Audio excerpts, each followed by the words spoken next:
এখন আমি ডক্টর জাকির নায়েককে মঞ্চে আহ্বান করছি।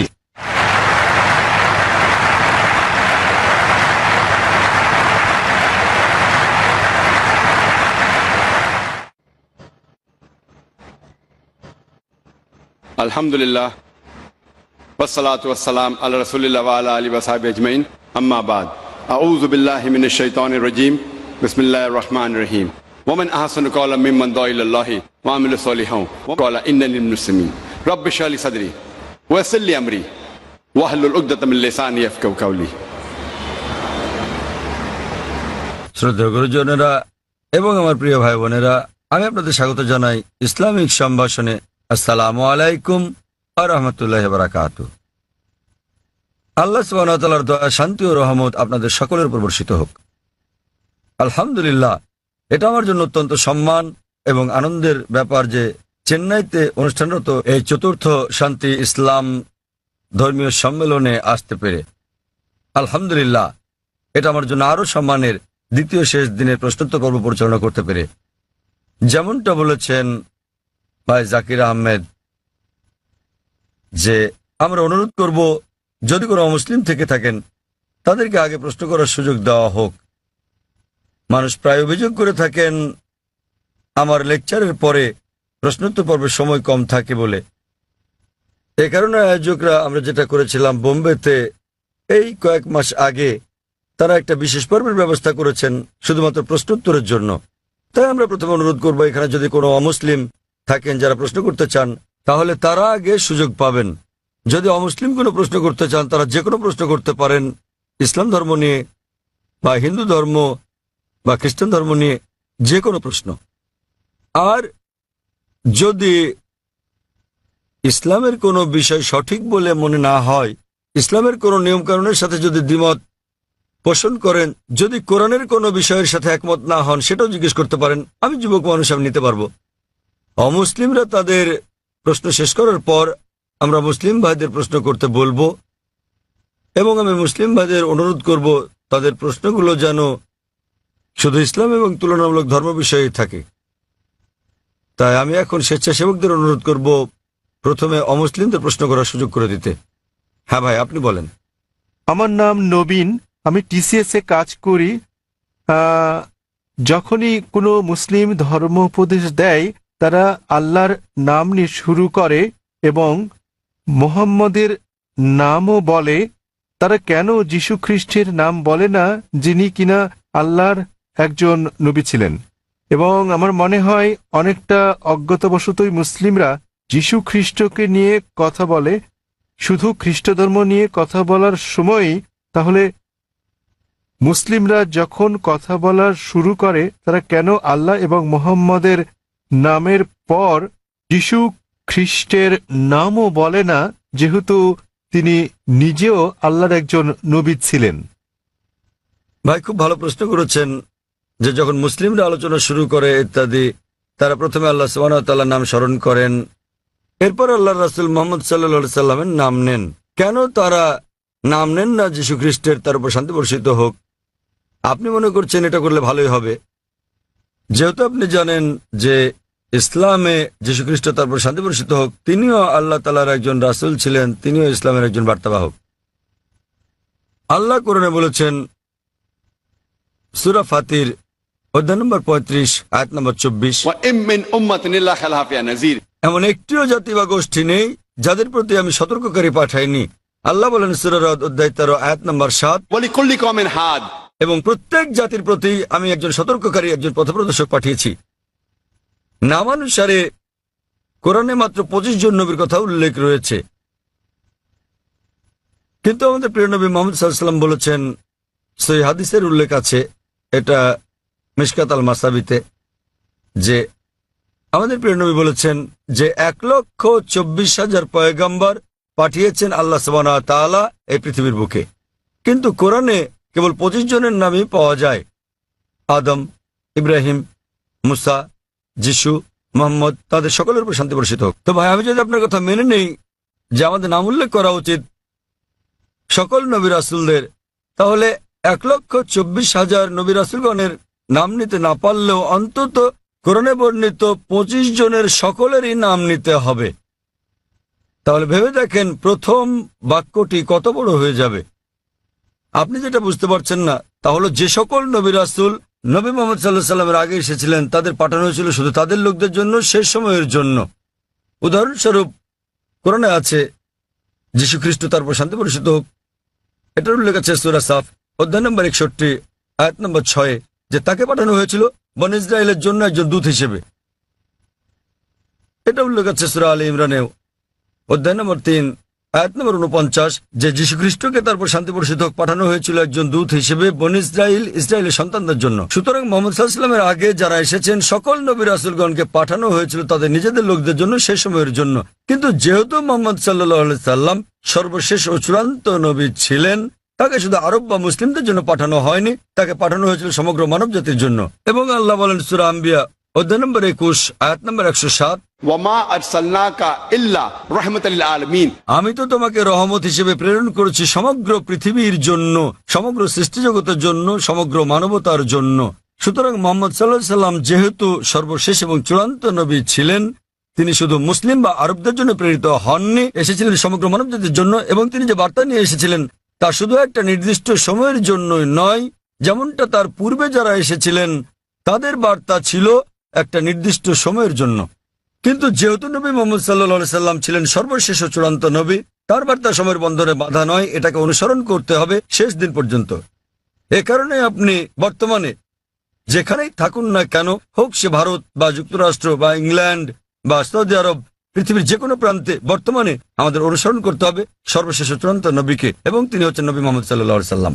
যদিও ইসলামে সকল নবী রাসূলকেই আমরা সম্মান করি এবং আমরা যীশু খ্রিস্টকেও সম্মান করি, আমরা তাকে ভালোবাসি, তাকে শ্রদ্ধা করি, কিন্তু যীশু খ্রিস্ট তার উপর শান্তি বর্ষিত হোক নিজেই বলেছেন, এটার উল্লেখ আছে গসপেল অফ জন অধ্যায় নম্বর 16 অনুচ্ছেদ নম্বর 12 থেকে 14, আমি তোমাদের অনেক কথা বলতে চাই কিন্তু এখন তোমরা তা সহ্য করতে পারবে না, কারণ যখন সত্যের আত্মা আসবেন তিনি তোমাদের পথ দেখাবেন। তিনি নিজে থেকে কিছু বলবেন না, যা শুনবেন তাই বলবেন, তিনি আমাকে সম্মানিত করবেন। সুতরাং এখানে যীশু খ্রিস্ট তার উপর শান্তি বর্ষিত হোক ভবিষ্যৎবাণী করেছেন সর্বশেষ ও চূড়ান্ত নবী মুহাম্মদ সাল্লাল্লাহু আলাইহি সাল্লামের আগমনের।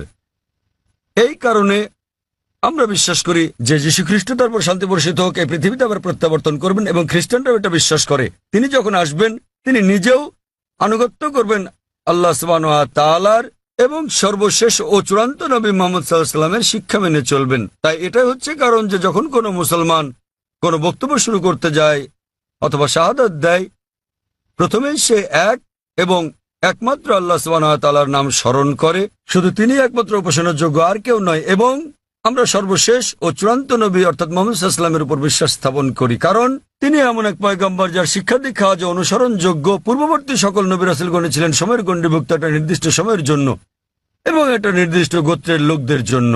যেহেতু নবী মুহাম্মদ সাল্লাল্লাহু আলাইহি সাল্লামকে পাঠানো হয়েছে সমগ্র মানবজাতির জন্য এবং তার বার্তা সময়ের গণ্ডিভুক্ত নয়, এ কারণে আমরা তার নাম উল্লেখ করে থাকি। অন্যথায় ইসলামে আমাদের সকল নবীদেরকেই সম্মান করতে হয়। আর আমি যদি আপনার কথা মেনে নেই, যেভাবে আগে বলেছিলাম আমার লেকচার শুরুর সময় আমাকে বলতে হবে আল্লাহর নাম যিনি সর্বময়, সর্বোচ্চ, ক্ষমাশীল, এবং তার নবীদের নাম আদম এবং নূহ, তারপর সালেহ, ইদ্রিস, ইব্রাহিম, ইসমাইল, ইসহাক, মুসা, ঈসা, এবং তারপর আরো কারো নাম বলে আমি বলতে পারি মুহাম্মদ সাল্লাল্লাহু আলাইহি সাল্লাম। আমরা যখনই মুহাম্মদ সাল্লাল্লাহু আলাইহি সাল্লামের নাম উল্লেখ করি অন্য সকল নবীরা হয়তো অন্তর্ভুক্ত হন, কেননা এই কিতাব পবিত্র কোরআন যা কিনা নাজিল হয়েছিল নবী মুহাম্মদ সাল্লাল্লাহু আলাইহি সাল্লামের উপর, এখানে বলা আছে যে প্রত্যেক মুসলমানের দায়িত্ব আল্লাহ সুবহানাহু ওয়া তাআলার সকল নবী রাসূলগণকে সম্মান করা, এমনকি যদিও তাদের নাম পবিত্র কোরআনে উল্লেখ নাও থাকে। সুতরাং আমরা তাদের ভালোবাসি, তাদের সম্মান করি, কিন্তু আমাদেরকে নাম নিতে হবে সর্বশেষ ও চূড়ান্ত নবীরই, যেহেতু তার বাণী আজও অনুসরণ করা হচ্ছে। আশা করি উত্তরটা পেয়েছেন। এখানে কি কোনো অমুসলিম ভাই আছেন মাঝখানের মাইকে? তামিল? হ্যাঁ, কেউ কি উনার কথা অনুবাদ করে দিতে পারবেন? তিনি তামিল ভাষায় কিছু বলতে চাচ্ছেন। এখানে কোনো অনুবাদক আছেন? আমরা চাই উনার প্রশ্নটি যথাযথভাবে অনুবাদ করা হোক, তাকে তামিল ভাষাতেই প্রশ্নটি করতে দিন, অনুবাদক সেটাকে বাংলায় করবেন। எனது பெயர் அல்போன்ஸ். நான் கிறிஸ்தவ மதத்தை சார்ந்தவர். சென்னை பெரம்பூரிலிருந்து வருகிறேன். நான் இஸ்லாம் மதத்தினுடைய வீட்டிற்கு சென்று பீஸ் டிவி தங்களது பீஸ் டிவியில் இஸ்லாம் மதத்தின் அனைத்து விஷயங்களையும் பார்ப்பேன். 7,000 ரூபாய் கட்டினால் மட்டுமே பீஸ் டிவி சேனல் தெரியும் என்ற நிலைக்கு உள்ளது. ஆதலின் ஏன் இதை கேபிளில் ஒளிபரப்ப தங்கள் মதத்தை ஒளிபரப்பக்கூடாது என்று নিனைக்கின்றேன். তার প্রশ্নটি হল পিস টিভির সম্প্রচার বিষয়ে। তিনি জিজ্ঞাসা করেছেন কেন পিস টিভি, কেবল টিভি বা অন্যান্য স্থানীয় কেবল চ্যানেলে সম্প্রচার হয় না।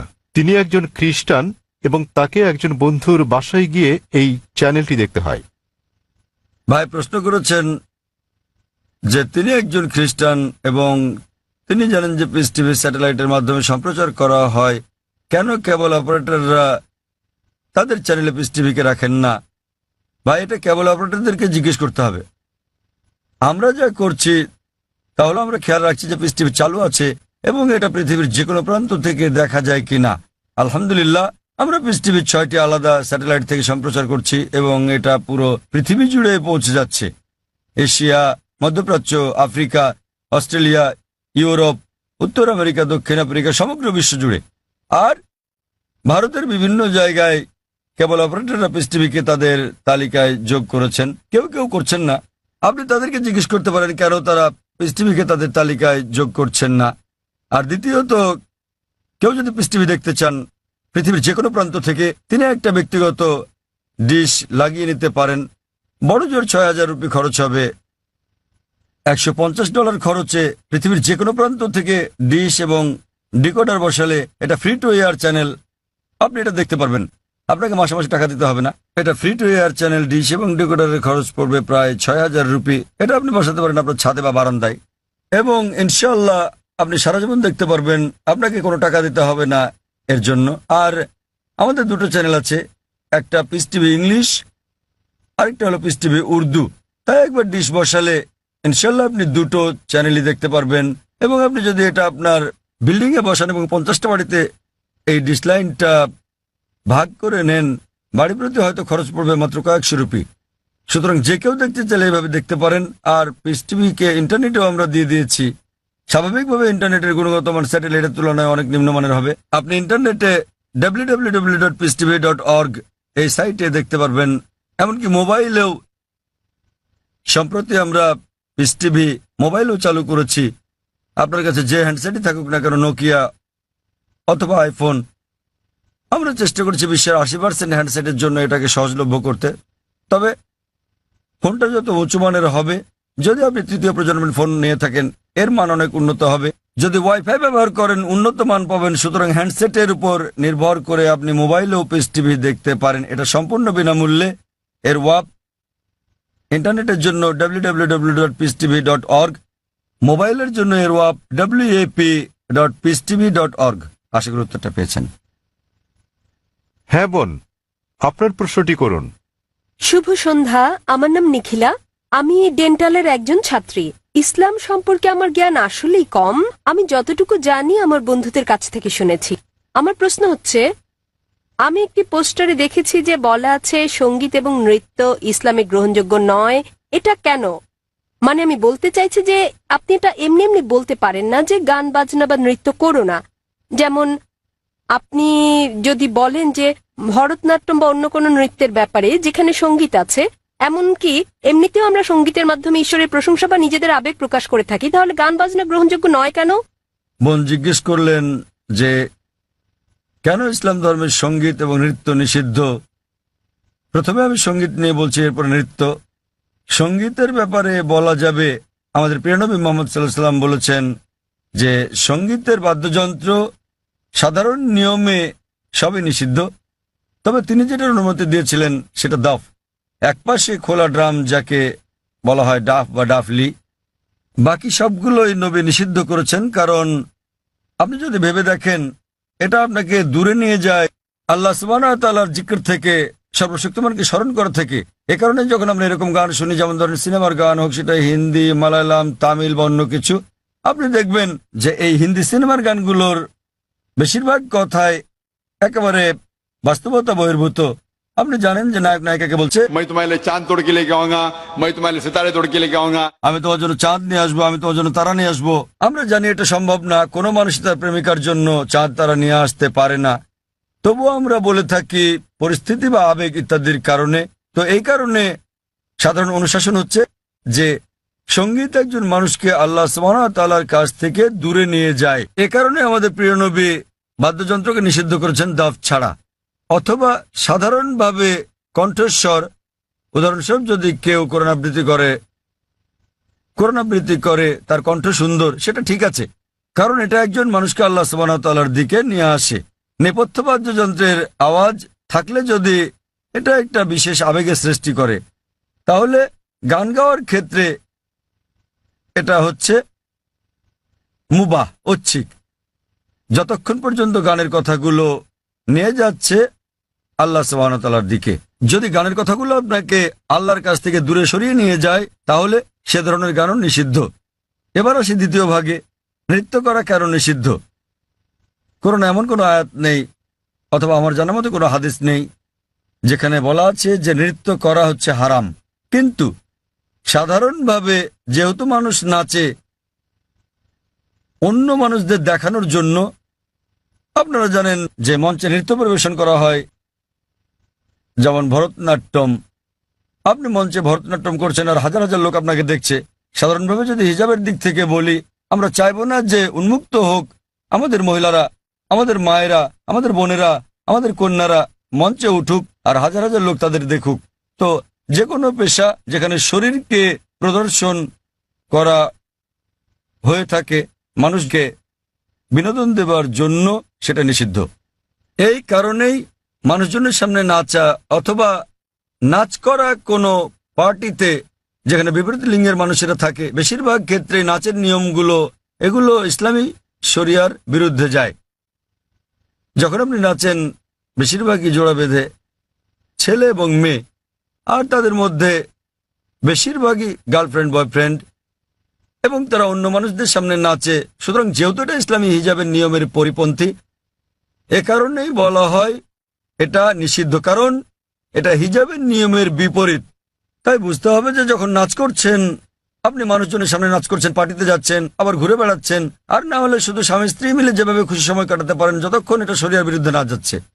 বদ্ধ ঘরের ভেতরে স্বামী স্ত্রী মিলে যা খুশি করতে পারেন, যদি এটা কোরআন ও হাদিসের নিয়মকানুনের বাইরে না যায়, কোনো সমস্যা নেই।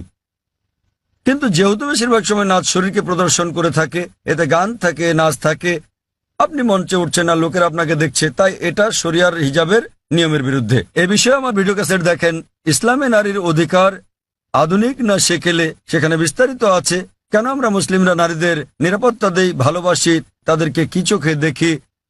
যেহেতু আমরা নারীদের ভালোবাসি, আমরা তাদের নিরাপত্তা দেই এবং আমরা তাদের প্রদর্শন করতে চাই না।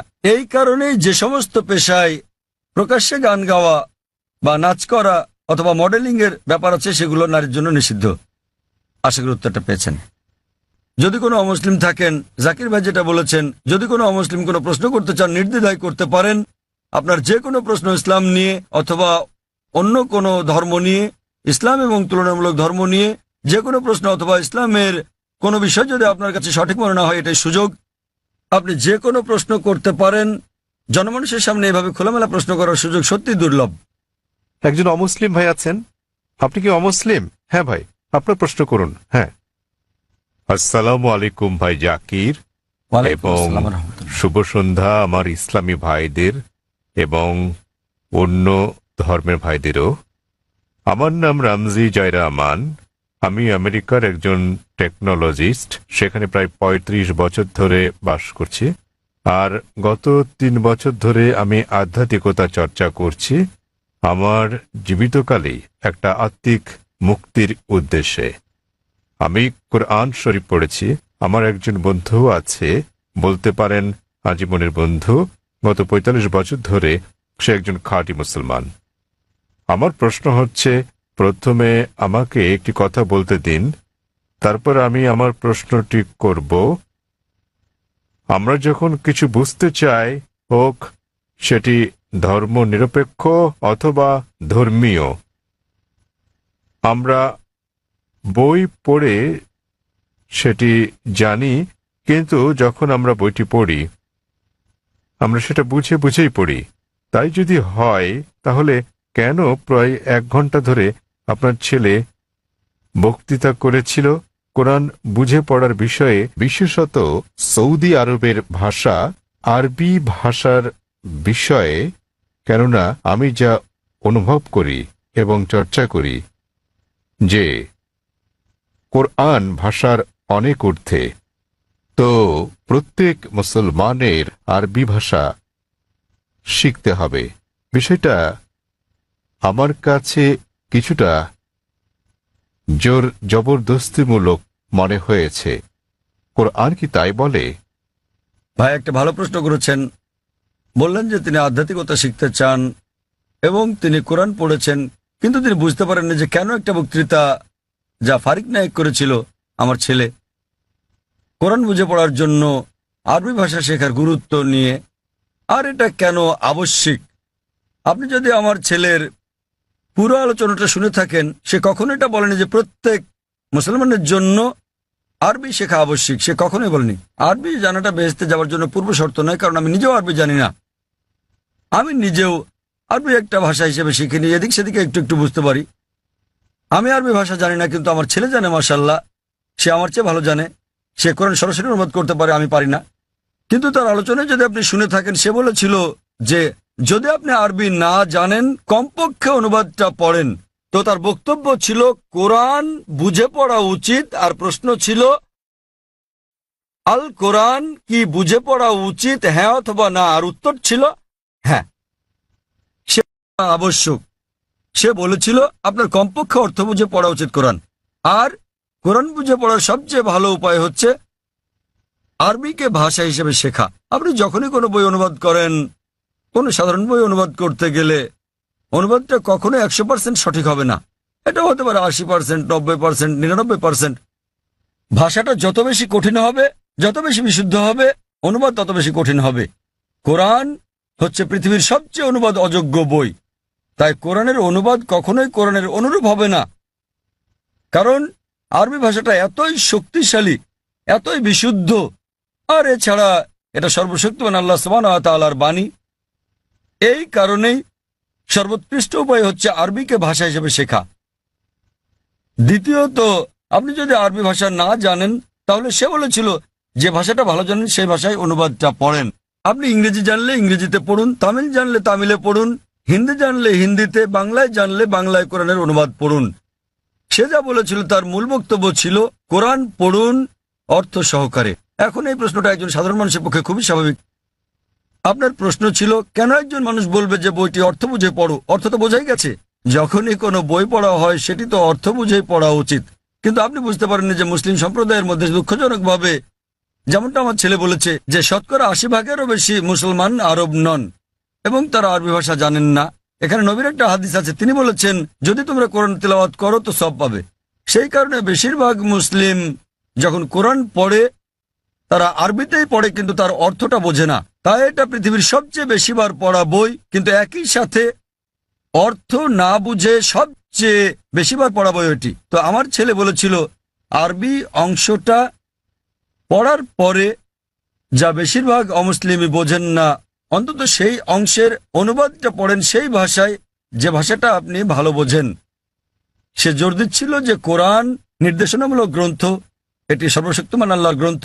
সে সকল মুসলমানকে অনুরোধ করেছে যে আরবিটা পড়ার পাশাপাশি অনুবাদটাও পড়েন, যার স্থান দ্বিতীয়, কিন্তু সবচেয়ে ভালো আরবিকে একটি ভাষা হিসেবে শেখা। কেননা আপনি যদি আরবি জানেন এবং শুদ্ধ ভাষা জানেন, যা আমরা আমাদের স্কুলে শেখাই, ইসলামিক ইন্টারন্যাশনাল স্কুল বোম্বে এবং ইসলামিক ইন্টারন্যাশনাল স্কুল চেন্নাইতে, তাহলে সংযোগ সূত্র পেয়ে যাবেন এবং কোরআনের অর্থ বোঝাটা আরো ভালোভাবে হবে। আশা করি উত্তরটা পেয়েছেন। ধন্যবাদ। সেখানে কি কোনো অমুসলিম ভাই আছেন? হ্যাঁ হ্যাঁ ভাই, আপনার প্রশ্নটি করুন। শুভ সন্ধ্যা ডাক্তার সাহেব, আমি রাজা, একজন নির্বাহী অফিসার, চেন্নাই থেকে এসেছি। প্রশ্ন করার আগে আমি একটি উদাহরণ দেব, তারপর আমি আমার প্রশ্নটি করব। বিজ্ঞানীরা অনেক ধরনের জিনিস আবিষ্কার করেছেন মানব জাতির জন্য। উদাহরণস্বরূপ বলা যায় আলেকজান্ডার গ্রাহাম বেল টেলিফোন আবিষ্কার করেছেন, কিন্তু আলেকজান্ডার গ্রাহাম বেলের সময় ফোন ছিল অন্য রকম। কিন্তু এখন আমাদের এই আধুনিক 24 শতকে আমরা ব্যবহার করছি মোবাইল, ইমেইল পাঠাচ্ছি, ইন্টারনেট, ফ্রিল্যান্স, ছবি, সারা বিশ্ব জুড়েই। আমি যা বলতে চাইছি, মানুষ যাই সৃষ্টি করেছে তার কিছু অংশের পরিবর্তন হতে পারে, কিন্তু একটা ব্যাপার আমি বুঝি, তা হলো যদিও আমি একজন আধ্যাত্মিক মানুষ, তো এই সাপ্তাহিক চক্র অর্থাৎ সপ্তাহের 7 দিন এটা সারা বিশ্বেই একই নিয়মে পালন করা হয়, হোক এটা ভারতে, আফগানিস্তানে, অথবা হতে পারে জার্মানি, ইউরোপ, মধ্যপ্রাচ্য, আফ্রিকা, যেখানেই হোক না কেন। প্রায় 600 কোটি মানুষ এই সাপ্তাহিক চক্রকে অনুসরণ করে, অর্থাৎ 7 দিন, রবিবার থেকে শনিবার। আমার মনে হয় ডাক্তার সাহেব, এই 7 দিনের সাপ্তাহিক চক্র কোনো মানুষের দ্বারা তৈরি হয়নি। আমি বুঝতে পেরেছি এই সাপ্তাহিক চক্র তৈরি হয়েছে সর্বশক্তিমান সৃষ্টিকর্তার হাতেই। আমি প্রশ্ন করতে চাই যে এই 7 দিনের চক্রের কথা কি কোনো ধর্মগ্রন্থে লেখা আছে? আর সাথে আরেকটি প্রশ্ন, সেটি হলো যে আল কোরআনে কি সৃষ্টির কোনো নিয়মের উল্লেখ আছে কিনা? এইটুকুই। ভাই একটা প্রশ্ন করলেন যে মানুষ যখন কোনো কিছু আবিষ্কার করে, উদাহরণ হিসেবে আলেকজান্ডার গ্রাহাম বেলের টেলিফোন আবিষ্কারের কথা বলেছেন, কিন্তু সময়ের সাথে সাথে এটা বদলাতে থাকে, আর এখন আমরা মোবাইল ফোন ব্যবহার করছি যা অনেকটা ভিন্ন। এগুলো মানুষের সৃষ্টি, কিন্তু এই সাপ্তাহিক চক্র সারা পৃথিবীতে অনুসরণ করা হয়। এটা সর্বশক্তিমান আল্লাহর সৃষ্টি, সর্বশক্তিমান আল্লাহর সৃষ্টি, সেজন্য এটা সমগ্র পৃথিবীতে অনুসরণ করা হয়।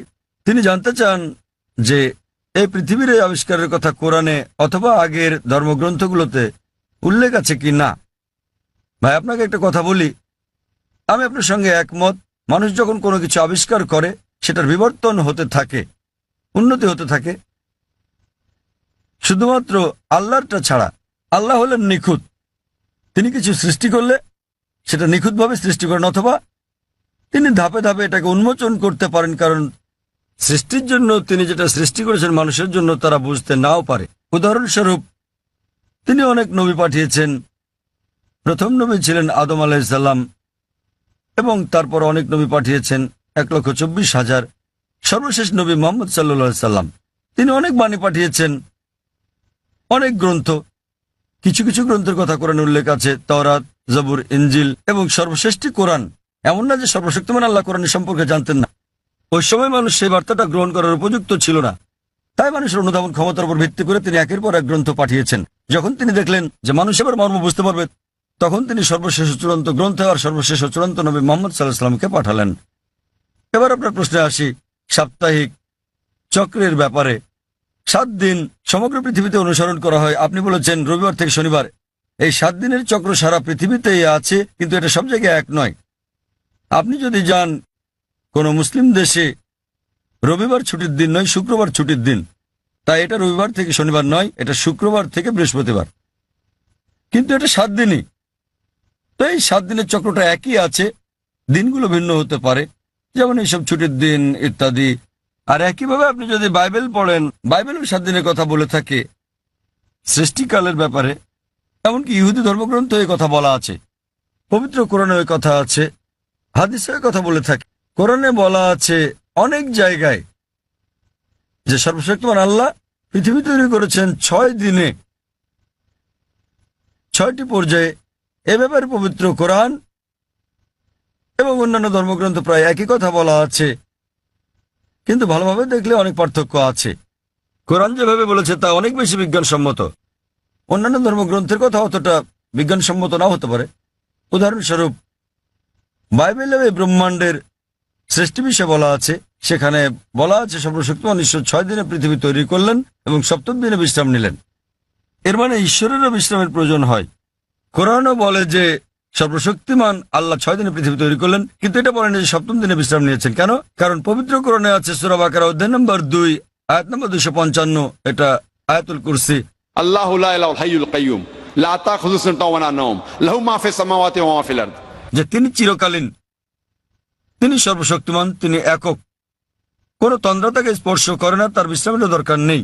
সর্বশক্তিমান আল্লাহর কোনো ঘুমের প্রয়োজন নেই, তার বিশ্রামেরও প্রয়োজন নেই। তাহলে তার বিশ্রামের প্রশ্নটা আসে কি করে? তাই অনেক কিছুতে মিল পাওয়া যাবে, কিন্তু সব নয়। কেউ যদি বলে যে ঈশ্বরের বিশ্রাম প্রয়োজন, যেমন আমি বা আপনি আমাদের মানুষের বিশ্রাম প্রয়োজন, সর্বশক্তিমানের কোনো বিশ্রাম প্রয়োজন নেই, তো এখানে পার্থক্যটা। বাইবেলে যা বলা আছে তা হলো 24 ঘন্টা করে 6টি পর্যায়, 24 ঘন্টার 6টি সময়। আমরা বিজ্ঞানীরা বলে থাকি যে 24 ঘন্টার 6টি দিনে এই পৃথিবী তৈরি করা সম্ভব নয়। তো বিজ্ঞানীরা বাইবেলের ওল্ড টেস্টামেন্টের এই বর্ণনার সাথে দ্বিমত পোষণ করেন। আর কোরআনের কথায় আসি, কোরআন কখনোই বলেনি যে সর্বশক্তিমান আল্লাহ 24 ঘন্টার 6 দিনে এটা তৈরি করেছেন। আরবি শব্দ ইয়াম, বহুবচনে আয়াম, যা কোরআন উল্লেখ আছে, এর দুটো মানে আছে। ইয়মের একটা মানে হলো সাধারণ 24 ঘন্টার একদিন বলতে যা আমরা বুঝি, আরেকটা মানে হচ্ছে পর্যায়। এটা যে কোনো দৈর্ঘ্যের হতে পারে, যেমন একটা যুগ। আর বিজ্ঞানীদের এটা মেনে নিতে কোনো সমস্যা নেই যে ব্রহ্মাণ্ড 6টি যুগে তৈরি হয়েছে, 6টি দীর্ঘ সময়ে, হতে পারে লক্ষ লক্ষ বছর ধরে, তাতে কোনো অসুবিধা নেই। এখানে পার্থক্যটা। জগতের সৃষ্টির রহস্যের ব্যাপারে কোরআনে শত শত আয়াত আছে এই জগতের সৃষ্টি রহস্য নিয়ে। আমি এটার উপর একটা লেকচার দিতে পারি, কিন্তু এখানে সময় নেই। আমি শুধু কয়েকটা উদাহরণ দেব। কোরআন পৃথিবীর সৃষ্টি রহস্য নিয়ে কি বলে তাই নিয়ে সেখানে অনেক কথাই বলা আছে, কিন্তু কোরআনে যা বলা আছে এর অধিকাংশই কোরআন নাজিলের সময় আমরা জানতাম না। কোরআন যখন 1400 বছর আগে নাজিল হয়েছিল, এসব কথা অজানা ছিল। উদাহরণস্বরূপ, আজ একজন বিজ্ঞানীকে জিজ্ঞেস করলে তিনি উত্তর দেবেন। আমরা যদি বলি যে কিভাবে পৃথিবীর সৃষ্টি হলো, তাহলে তিনি বলবেন যে প্রথমে এখানে ছিল একটি নীহারিকা, তারপর একটা গৌণ বিচ্ছেদ ঘটল, বিগ ব্যাং, যা থেকে জন্ম নিল ছায়াপথ, তারকামণ্ডলী, গ্রহসমূহ, সূর্য, এমনকি পৃথিবী যেখানে আমরা বাস করি। এটা কয়েকজন বিজ্ঞানী আবিষ্কার করেছিলেন প্রায় 35-40 বছর আগে। আর এটাকে বলা হয়ে থাকে বিগ ব্যাং, যেটা 40 বছর আগে আবিষ্কৃত হয়েছে। আর যেটাকে আজকে বিজ্ঞানীরা বলছেন বিগ ব্যাং, এটা কোরআনে বলা হয়েছে 1400 বছর আগে। সূরা আম্বিয়া অধ্যায় নম্বর 21 আয়াত নম্বর 30 বলা হয়েছে যে আওয়ালাম ইয়ারাল্লাযিনা কাফারু অবিশ্বাসীরা কি দেখে না আন্নাস সামাওয়াতি ওয়াল আরদা কানাত রাতকান ফাতাকনাহুমা, যে আকাশমণ্ডলী ও পৃথিবী একত্রিত ছিল, অতঃপর আমি পৃথক করে দিলাম। এখানে কোরআন এই ব্রহ্মাণ্ডের সৃষ্টি বিষয়ে সংক্ষেপে বলে দিচ্ছে যে আকাশমণ্ডলী ও পৃথিবী একত্রিত যুক্ত ছিল, এরপর আমি তাদের পৃথক করে দিলাম। আজকের বিজ্ঞানীরা সৃষ্টির রহস্য নিয়ে যা বলছেন তার নাম দিয়েছেন বিগ ব্যাং। এটা কোরআনে 1400 বছর আগে বলা হয়েছে। আমরা আগে মনে করতাম যে এই যে আমরা পৃথিবীতে আছি এটা সমতল। মাত্র কয়েকশো বছর আগে আমরা জানতে পারলাম, যখন স্যার ফ্রান্সিস ড্রেক 1557 সালে পৃথিবীটা নৌপথে ভ্রমণ করলেন, তিনি প্রমাণ করলেন যে পৃথিবী বর্তুলাকার। কোরআন এটা বলেছে 1400 বছর আগে। সূরা নাজিয়াত অধ্যায় নম্বর 79 আয়াত নম্বর 30। ওয়াল আরদা বাদা যালিকা দাহাহা, এবং তারপর আমি পৃথিবীকে তৈরি করলাম ডিম্বাকৃতি। আরবি শব্দ দাহাহা এর একটা মানে হলো প্রসারিত হওয়া, যেভাবে পৃথিবী প্রসারিত হয়েছে। আরেকটা মানে আরবি দুইয়া শব্দ থেকে এসেছে, যার মানে হচ্ছে ডিম। এটা কোনো সাধারণ ডিম নয়, এটা বিশেষভাবে বোঝায় উট পাখির ডিমকে।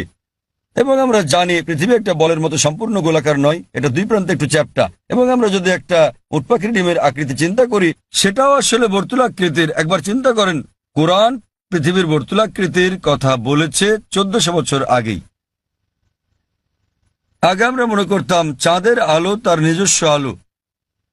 সম্প্রতি বিজ্ঞান থেকে জানতে পেরেছি 100 বছর বা 200 বছর আগে যে চাঁদের আলো তার নিজের আলো নয়, বরং সেটা প্রতিফলিত আলো।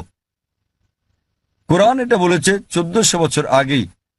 সূরা ফুরকান অধ্যায় নম্বর 25 আয়াত নম্বর 61 যে সর্বশক্তিমান আল্লাহ আকাশে তৈরি করেছেন নক্ষত্রপুঞ্জ, আর সেখানে জেলে দিয়েছেন একটি প্রদীপ, সূর্য, যা তার নিজের আলোয় জ্বলে, আর চাঁদ জলে প্রতিফলিত বা ধার করা আলোয়।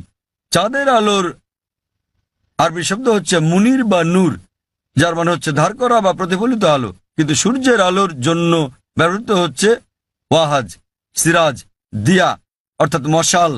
গনগনে প্রদীপ, প্রজ্বলিত আলো, যা সূর্যের আলোকেই তার নিজস্ব আলো হিসেবে বোঝাচ্ছে। এখানে অনেক আয়াত আছে কোরআনে যা সৃষ্টিজগৎ বিষয়ে, জ্যোতির্বিদ্যা বিষয়ে বলে। আমি যখন ছিলাম স্কুলে আমি পড়েছিলাম যে সূর্য যদিও ঘুরে, এটা তার নিজের অক্ষে আবর্তন করে না, এটা নিশ্চল। কোরআনের সূরা আম্বিয়াতে বলে, অধ্যায় নম্বর 21 আয়াত নম্বর 33, হুয়াল্লাযী খালাকাল লাইলা ওয়ান নাহারা আল্লাহ সৃষ্টি করেছেন দিন ও রাত, ওয়াশ শামসা ওয়াল কামার সূর্য এবং চন্দ্র, কুল্লুন ফি ফালাকি ইয়াসবাহুন। প্রত্যেকে তার নিজ কক্ষপথে বিচরণ করছে। কোরআন বলছে সূর্য এবং চন্দ্র আবর্তন করা ছাড়াও তাদের নিজস্ব অক্ষের উপর ঘুরছে। আর আজ বিজ্ঞানের এত উন্নতির পরে আমরা জানি যে আমরা একটা টেবিলের উপর যদি সূর্যের ছায়া দেখি তাহলে আমরা দেখতে পাবো যে সূর্যের গায়ে কালো দাগ রয়েছে, এবং এই কালো দাগগুলো প্রায় 25 দিনে একবার সম্পূর্ণ আবর্তন করে, যা দিয়ে বোঝায় সূর্য প্রায় 25 দিনে একবার আবর্তন করে। আর এভাবেই কোরআন বলে আকাশের কথা যে এটা একটা ছাদের মতো। সূরা আম্বিয়া অধ্যায় নম্বর 21 আয়াত নম্বর 32। কোরআন পদার্থের প্রথম অবস্থার কথা বলে প্লাজমা। কোরআন বলে সূরা জারিয়াতে অধ্যায় নম্বর 51 আয়াত নম্বর 47 যে আমি এই বিশাল আকাশকে নির্মাণ করেছি, ক্রমবর্ধনশীল বিশ্ব যা আমরা সম্প্রতি জেনেছি। এভাবেই কোরআনের অনেক জায়গায় সৃষ্টি রহস্যের কথা বলা হয়েছে। কিন্তু লক্ষ্য করার মতো বিষয় হলো অন্যান্য ধর্মগ্রন্থের মতো অন্যান্য ধর্মগ্রন্থ যেমন বেদ, বাইবেল, সেগুলোও বলে থাকে সৃষ্টি রহস্যের বিষয়ে। সৃষ্টির বিষয়ে তাদের অনেক বক্তব্যই বিজ্ঞানের সাথে মিলে যায়, কিন্তু অনেক বক্তব্যই আবার বৈজ্ঞানিক প্রমাণের বিপরীতে অবস্থান করে। কিন্তু কোরআনের ব্যাপারে বলা যায় কোরআনে 6000-এরও বেশি আয়াত আছে, যার মধ্যে 1000-এর বেশি বিজ্ঞান নিয়ে কথা বলে, এবং পবিত্র কোরআনে এমন একটা আয়াত নেই যা প্রতিষ্ঠিত বিজ্ঞানের বিরুদ্ধে যায়। কোরআনের সাথে অন্যান্য ধর্মগ্রন্থের পার্থক্য হচ্ছে কোরআনের কোনো আয়াতই বিজ্ঞানের প্রমাণিত সূত্রের বিপক্ষে যায় না। এটা কোনো তত্ত্বের বিপক্ষে যেতে পারে, কারণ তত্ত্ব বদলে যায়, কিন্তু একটি আয়াত প্রতিষ্ঠিত বিজ্ঞানের বিপক্ষে যায় না। এই কারণেই কোরআন একটি অনন্য গ্রন্থ, আর বলা যায় এটি সর্বশক্তিমান আল্লাহর একমাত্র আসমানি কিতাব, একমাত্র ধর্মগ্রন্থ যা তার প্রকৃত রূপে এখন পর্যন্ত অবিকৃত আছে। এই কারণেই আপনি যদি সমস্ত ধর্মগ্রন্থগুলোকে বিজ্ঞান দিয়ে পরীক্ষা করেন, সবগুলো ফেল করবে কোরআন ছাড়া। আর কোরআন হলো এই পৃথিবীর বুকে একমাত্র ধর্মগ্রন্থ যা বিজ্ঞানের পরীক্ষায় পাশ করবে। আশা করি উত্তরটা পেয়েছেন। হ্যাঁ, আমাদের বোনদের কাছ থেকে কোনো প্রশ্ন আছে কি? কোনো অমুসলিম বোন আছেন? জি আছি। হ্যাঁ বোন, আপনি আপনার প্রশ্নটি করুন। আবারও শুভ সন্ধ্যা। আমি ব্রাহ্মণ্যবাদের একজন অনুসারী, কিন্তু আমি ইসলামের অনেক কিছুই পছন্দ করি। কিন্তু ইসলামের নিয়ম অনুসরণ করতে হলে আমাকে কি ইসলামে ধর্মান্তরিত হতে হবে, নাকি আমার ব্রাহ্মণ্যবাদের ধর্ম পালন করেই আমি ইসলামের বিভিন্ন নিয়ম অনুসরণ করতে পারবো? স্যার, আমি আপনার অনেক বক্তৃতাই দেখেছি, যেমন ইসলাম ও হিন্দু ধর্মের মধ্যে সাদৃশ্য এবং আরো অনেকগুলো। আপনার বক্তৃতা আমি খুবই পছন্দ করি। বোন খুব সুন্দর একটা প্রশ্ন করলেন। তিনি বললেন যে তিনি ব্রাহ্মণিজমের একজন একনিষ্ঠ অনুসারী, কিন্তু তিনি ইসলামের বিভিন্ন বিষয় পছন্দ করেন। তার প্রশ্ন হচ্ছে যে তিনি কি ইসলামের এই সব বিষয় অনুসরণ করতে পারেন এবং একই সাথে তারা ব্রাহ্মণিজম চর্চা করতে পারেন। তিনি আমার অনেক লেকচার দেখেছেন এবং অনেকটা পছন্দ করেন। বোন, প্রথমে আপনাকে বলি যে ইসলাম বা মুসলমান হওয়া কোনো উপাধি নয়। ইসলাম আবিধানিকভাবে বোঝায় শান্তি, যা পাওয়া যায় নিজেকে আল্লাহর কাছে সমর্পণ করে। তাই যে কোনো মানুষ যদি সে তার ইচ্ছা অনিচ্ছাকে আল্লাহর কাছে সমর্পণ করে তাহলে সে একজন মুসলিম। শুধুমাত্র মোহাম্মদ, জাকির, আব্দুল্লাহ, সুলতান, শাকির নাম হলে মুসলমান হওয়া যায় না, বা ফাতিমা, আয়েশা, এসব নামগুলো আপনাকে মুসলিম বানাবে না। মুসলমান মানে যে তার ইচ্ছা অনিচ্ছাকে আল্লাহর কাছে সমর্পণ করে। তো প্রথমেই খুঁজে বের করতে হবে আপনাকে মহান আল্লাহর আদেশ কি। বোন বলেছেন যে তিনি ব্রাহ্মণিজমের একজন একনিষ্ঠ অনুসারী এবং তিনি ইসলামেরও বিভিন্ন বিষয় পছন্দ করেন। আর তিনি আমার অনেক টেপ, অনেক বক্তৃতা দেখেছেন যার মধ্যে ইসলাম ও হিন্দুইজমের সাদৃশ্য আছে। যদি এটা দেখে থাকেন তাহলে উত্তর দেওয়াটা আমার জন্য সহজ হবে, আপনার পক্ষে বোঝাটাও সুবিধা হবে। আপনি যদি দেখে থাকেন আমার হিন্দুইজম ইসলামের সাদৃশ্য নিয়ে বক্তৃতা, যেটা আমি বোধহয় প্রথম শান্তি সম্মেলন চেন্নাইয়ে দিয়েছিলাম, ইসলাম ও হিন্দু ধর্মের মধ্যে সাদৃশ্য। বোন, আপনি যদি ভেবে দেখেন, এমনকি যদি হিন্দু ধর্মের বইগুলোও পড়ে থাকেন, হিন্দু ধর্মগ্রন্থগুলো বলে যে নিজের ইচ্ছাকে ঈশ্বরের কাছে সমর্পণ করবেন। কিন্তু আমি যেটা বললাম যে সময়ের সাথে সাথে পূর্বের সকল ধর্মগ্রন্থ আগের মতো অবিকৃত অবস্থায় নেই, সেগুলো বিকৃতি এসেছে, জালিয়াতি হয়েছে, দুর্নীতি ঘটেছে। বেশিরভাগ পণ্ডিতগণই এই ধর্মগুলোর বিষয়ে, হোক সেটা হিন্দুইজম অথবা হোক খ্রিস্টানিজম অথবা ইহুদি ধর্ম, তারা একমত যে তাদের ধর্মগ্রন্থগুলো অবিকৃত রূপে সংরক্ষিত নেই। আর আপনি যদি আমার বক্তৃতা শুনে থাকেন, আমি শুরুতে যা বলেছিলাম, মহাভারত একটা গল্প যা অর্জুনের পিতামহ কর্তৃক বর্ণিত। এতে আছে ৮,০০০ শ্লোক। এরপর সময়ের সাথে সাথে পরিবর্তিত হতে হতে এতে চলে এলো ২৪,০০০ শ্লোক। এখন এর মধ্যে আছে ১,০০,০০০-এরও বেশি, ১,০০,০০০-এর বেশি শ্লোক। এটি কার কথা? মহাভারতের পণ্ডিতগণের। তো সময়ের সাথে সাথে সেগুলোতে হস্তক্ষেপ হয়েছে, তথ্য বিকৃতি ঘটেছে, কিন্তু তা সত্ত্বেও এরকম পরিবর্তনের পরও সবগুলো ধর্মগ্রন্থেই সর্বশক্তিমান ঈশ্বরের বাণী অবশিষ্ট রয়েছে। এবং আপনি যদি আমার বক্তৃতা শুনে থাকেন, সকল ধর্মের মূল কথা হচ্ছে সর্বশক্তিমান ঈশ্বর একজনই, তার কোনো মূর্তি নেই, তার কোনো ছবি নেই। সবগুলো ধর্মই বলে থাকে ঈশ্বর একজনই। আপনি হয়তো শুনেছেন আমার লেকচারে, আমি বলেছিলাম বিভিন্ন জায়গায়, যেমন ছান্দোক্য উপনিষদে অধ্যায় নম্বর ৬ অনুচ্ছেদ নম্বর ২ শ্লোক ১, एकम विद्वितीयम। মহান ঈশ্বর এক, অদ্বিতীয়। এবং শ্বেতাবতার উপনিষদ অধ্যায় নম্বর ৪ শ্লোক নম্বর ১৯ এবং যজুর্বেদ অধ্যায় ৩২ শ্লোক ৩ বলা আছে, न तस्य प्रतिमा अस्ति। মহান ঈশ্বরের কোনো প্রতিমা নেই, তার কোনো ছবি নেই। প্রতিমা মানে হচ্ছে মূর্তি, ফটোগ্রাফ, রেখাচিত্র, ছবি, ভাস্কর্য, মূর্তি, পুতুল। তাই ঈশ্বরের কোনো প্রতিমূর্তি নেই, কোনো ফটোগ্রাফ নেই, কোনো রেখাচিত্র নেই, কোনো ছবি নেই, কোনো ভাস্কর্য নেই, কোনো মূর্তি নেই, কোনো পুতুল নেই।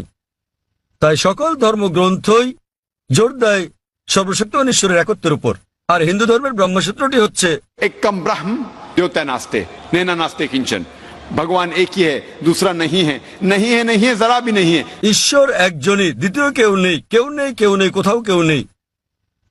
এবার আসি মূল প্রশ্নে, যা হলো একজন কট্টর ব্রাহ্মণ হয়েও আপনি ইসলামের শিক্ষা অনুসরণ করতে পারবেন কিনা।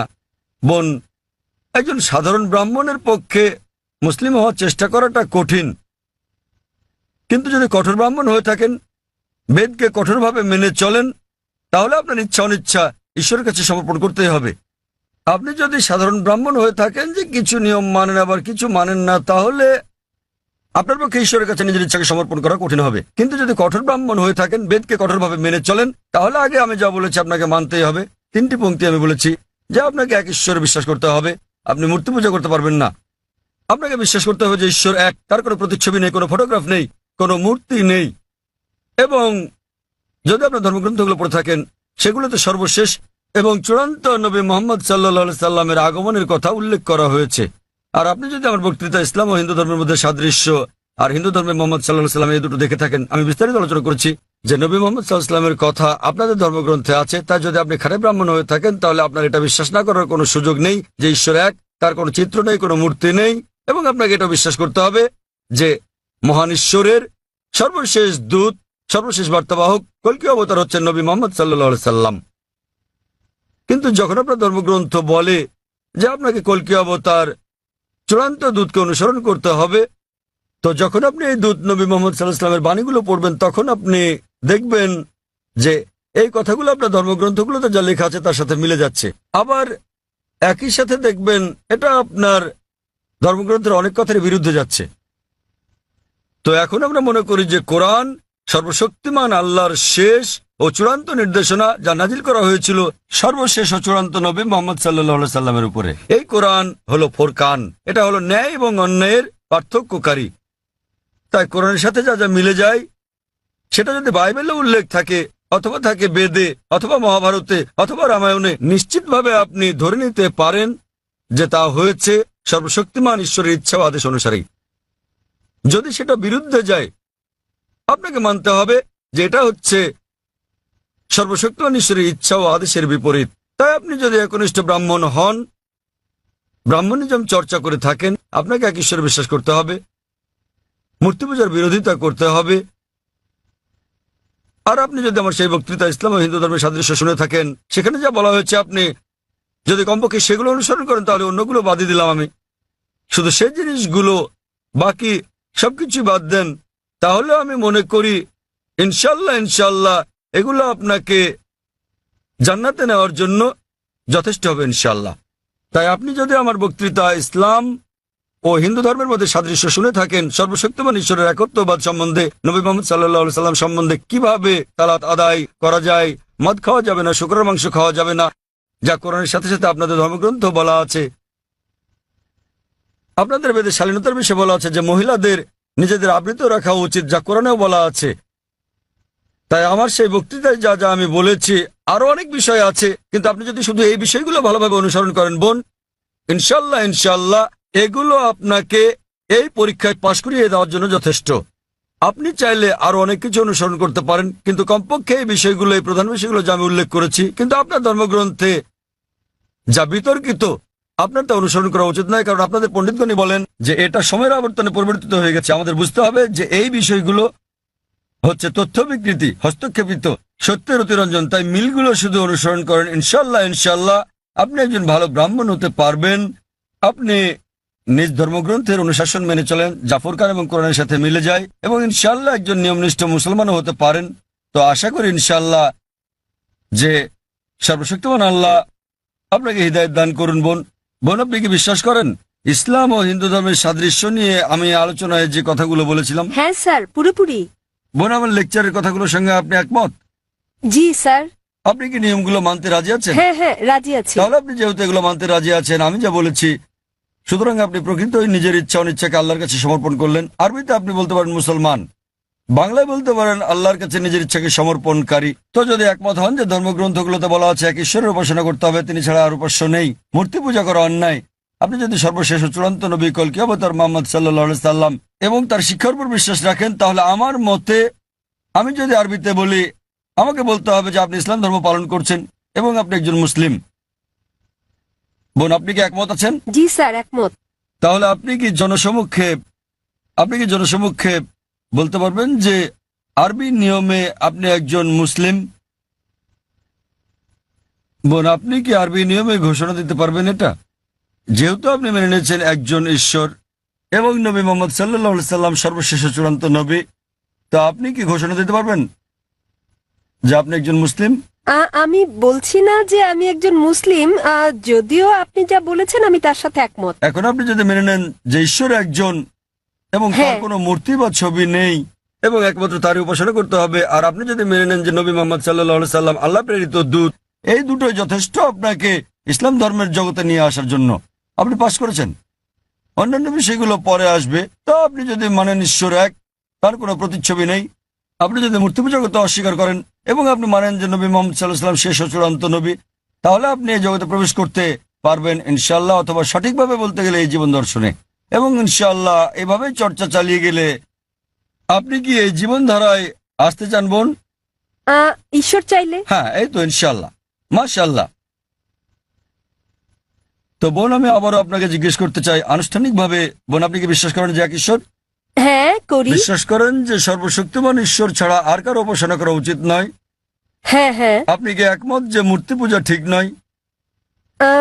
পুরোপুরি না হলেও কিছুটা একমত। না, দেখলেন তো, পুরোপুরি না কিছুটা, এটাই বলতে পারছেন না। আপনি এটা বলতে পারেন না যে কেকটা খেতে চাই, পেতে চাই। মূর্তি পূজা করা সঠিক নয়, নতুবা সঠিক। এর মানে ঈশ্বরের কাছে প্রার্থনার জন্য আপনার মূর্তি পূজার সাহায্য নিতে হবে না, কোনো মূর্তি পূজা করতে হবে না। আপনি কি মানেন যে ঈশ্বরের কোনো প্রতিরূপ নেই? হ্যাঁ।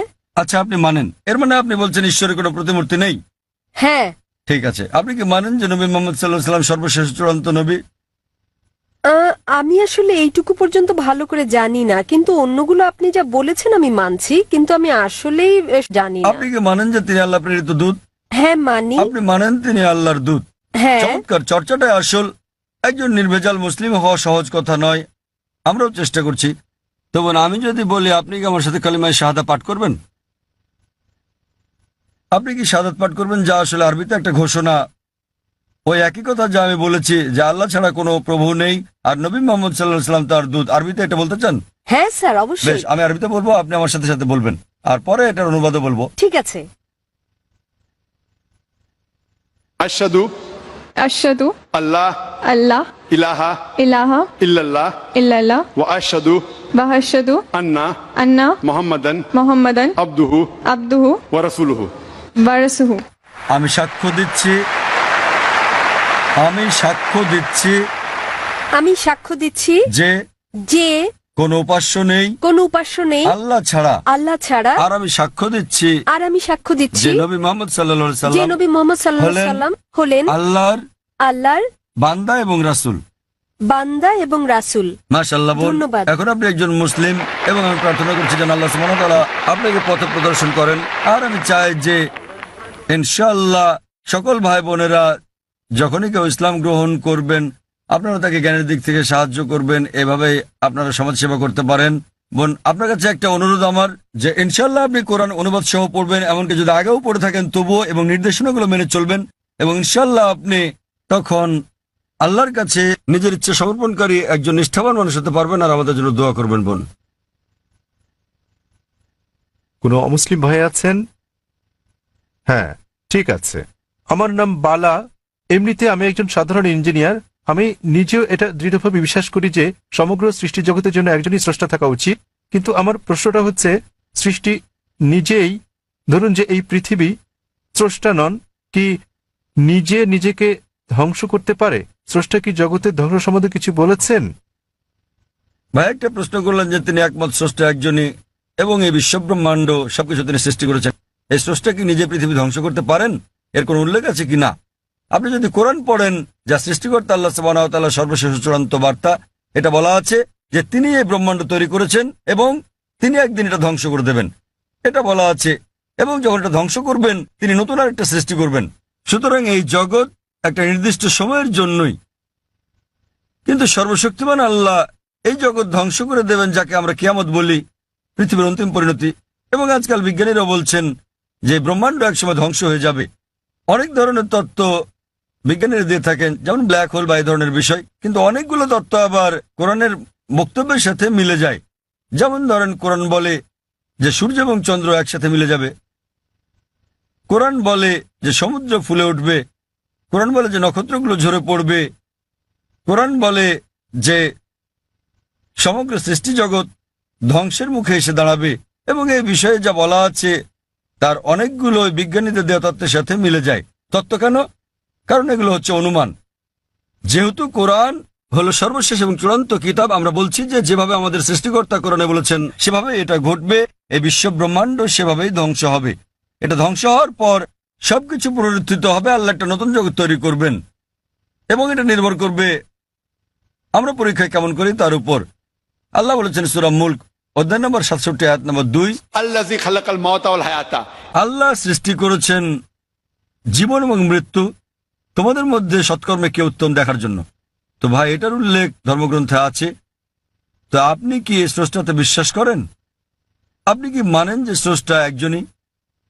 আমি বিশ্বাস করি না যে, ধরুন আমাদের এই মানব জাতি, কি বিশ্বাস করেন না?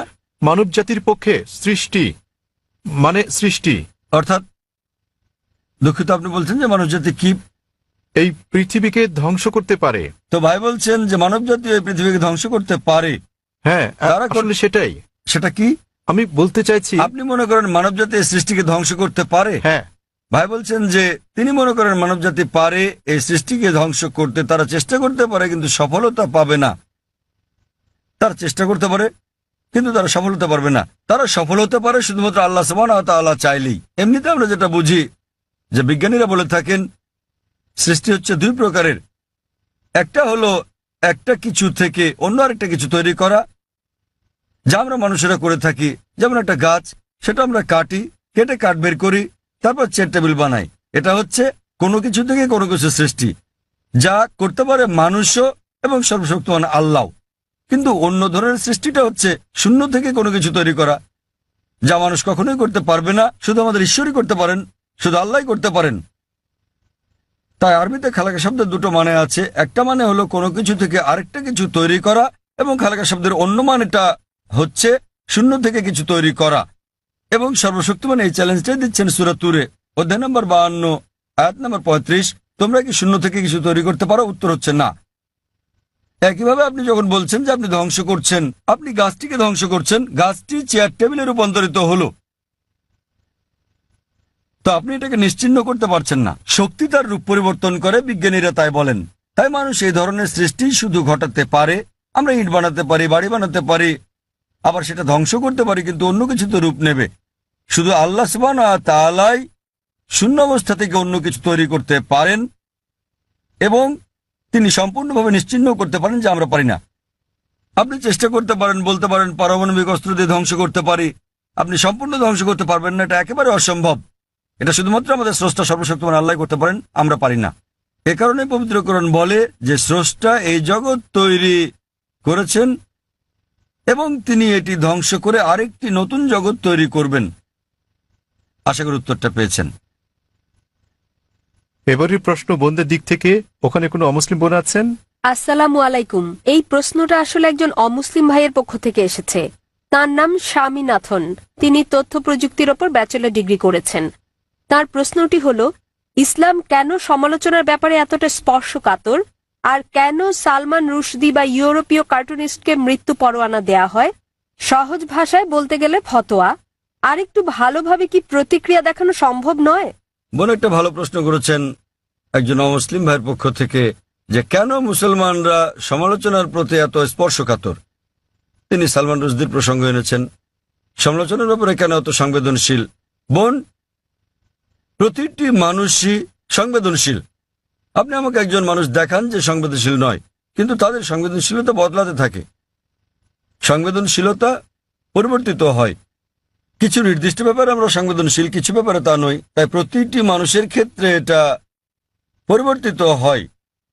যখন মুসলমানদের ব্যাপারে বলতে হয়, আমরা মুসলমান, আমরা আমাদের পালনকর্তা আল্লাহ সুবহানাহু ওয়া তাআলাকে ভালোবাসি এবং আল্লাহ রাসূলকে ভালোবাসি, এবং নবী মুহাম্মদ সাল্লাল্লাহু আলাইহি সাল্লাম বলেছেন যে কোনো মুসলমানই প্রকৃত মুসলমান নয় যতক্ষণ পর্যন্ত সে আল্লাহ এবং তার রাসূলকে নিজের চেয়েও বেশি না ভালোবাসে, আল্লাহ এবং তার রাসূলকে নিজের চেয়েও বেশি ভালো না বাসে।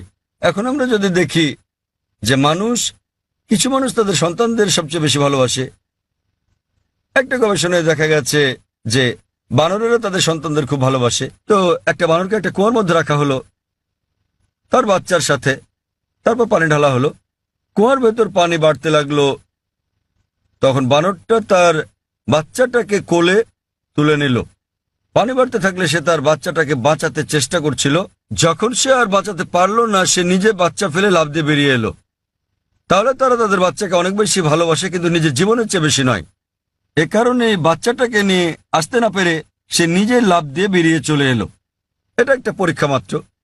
একইভাবে মানুষও তার বাচ্চাকে ভালোবাসে, নিজেকে ভালোবাসে, ঠিক আছে, কিন্তু যখন মুসলমানদের প্রসঙ্গ আসে, আমরা আল্লাহ এবং তার রাসূলকে নিজের চেয়ে বেশি ভালোবাসি। উদাহরণস্বরূপ, আপনি যদি আমাকে অপমান করেন, আমি এটা পছন্দ করব না, কিন্তু কিছু মনেও করব না। আমি পছন্দ করব না, কিছু মনেও করব না, ঠিক আছে, সমস্যা নেই। কিন্তু আপনি যদি আল্লাহ এবং তার রাসূলকে অবমাননা করেন, আমি বেশি কষ্ট পাবো। এটা সংবেদনশীলতা নয়, এটার কারণ হচ্ছে তারা আমার খুব কাছের। সুতরাং মুসলমানদের কাছে আল্লাহ এবং তার রাসূল খুবই ঘনিষ্ঠ, এমনকি আমাদের সন্তানদের চেয়েও ঘনিষ্ঠ, স্ত্রীর চেয়েও ঘনিষ্ঠ, স্বামীর চেয়েও ঘনিষ্ঠ, নিজের জীবনের চেয়েও ঘনিষ্ঠ। তো এ কারণে আমি বলবো যে আপনি একটু অন্যভাবে প্রশ্নটা করতে পারতেন, যে কেন মুসলমানরা আল্লাহ এবং তার রাসূলকে এত বেশি ভালোবাসে। আপনি আমাকে একজন মানুষ দেখান, আপনি যদি তাকে অপমান করেন, ঠিক আছে, কিন্তু তার মাকে অপমান করলে সে রেগে যাবে। যদি কারো মাকে নিয়ে বাজে কথা বলেন, সে অবশ্যই রেগে যাবে। তো আমরা আমাদের আল্লাহ এবং রাসূলকে আমাদের মায়ের চেয়ে বেশি ভালোবাসি।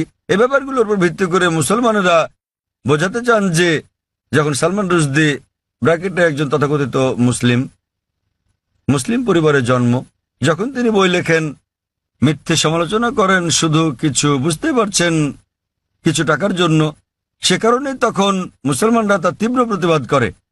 আপনি বলছেন প্রতিবাদ করার আর কোনো ভালো উপায় ছিল কিনা? আমিও মনে করি মুসলমানদের প্রতিবাদের সবগুলো উপায় সঠিক ছিল না।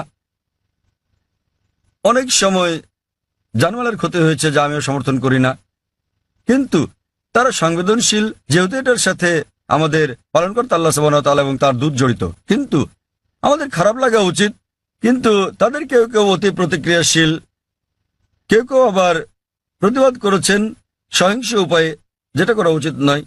কেউ কেউ শান্তিপূর্ণ করা ঠিক আছে, প্রতিবাদ করা উত্তম।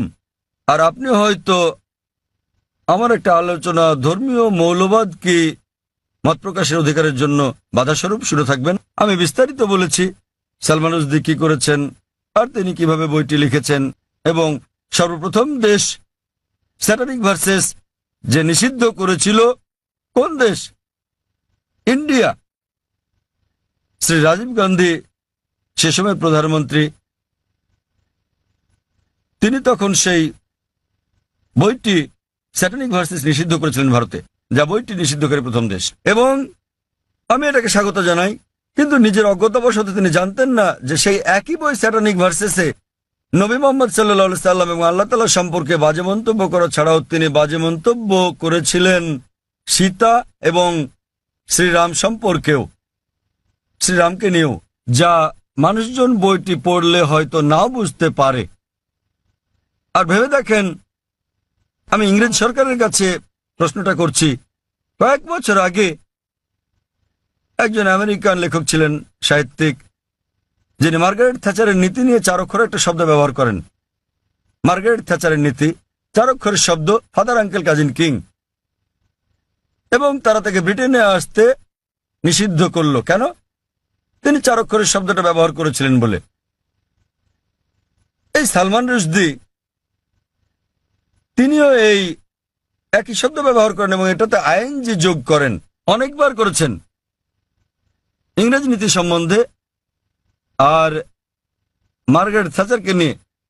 এবং তিনি তাকে সম্বোধন করেন, জানেন কিনা, ম্যাগি বা দুশ্চরিত্রা।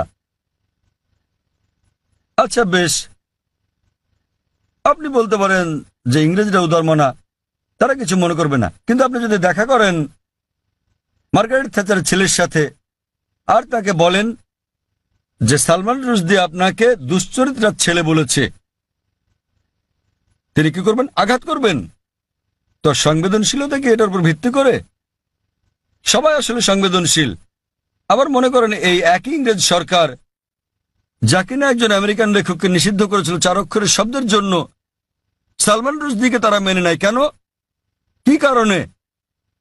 কারণ তিনি নবী মোহাম্মদ সাল্লাল্লাহু আলাইহি ওয়াসাল্লামের অবমাননা করেছেন। তাই যেহেতু নবী মোহাম্মদ সাল্লাল্লাহু আলাইহি ওয়াসাল্লামকে অবমাননা করেছেন, তারা মার্গারেট থ্যাচারকে বলা সে 4 অক্ষরের শব্দটা হজম করে নিয়েছে, কেননা তিনি ইসলামের নবীর অবমাননা করেছেন।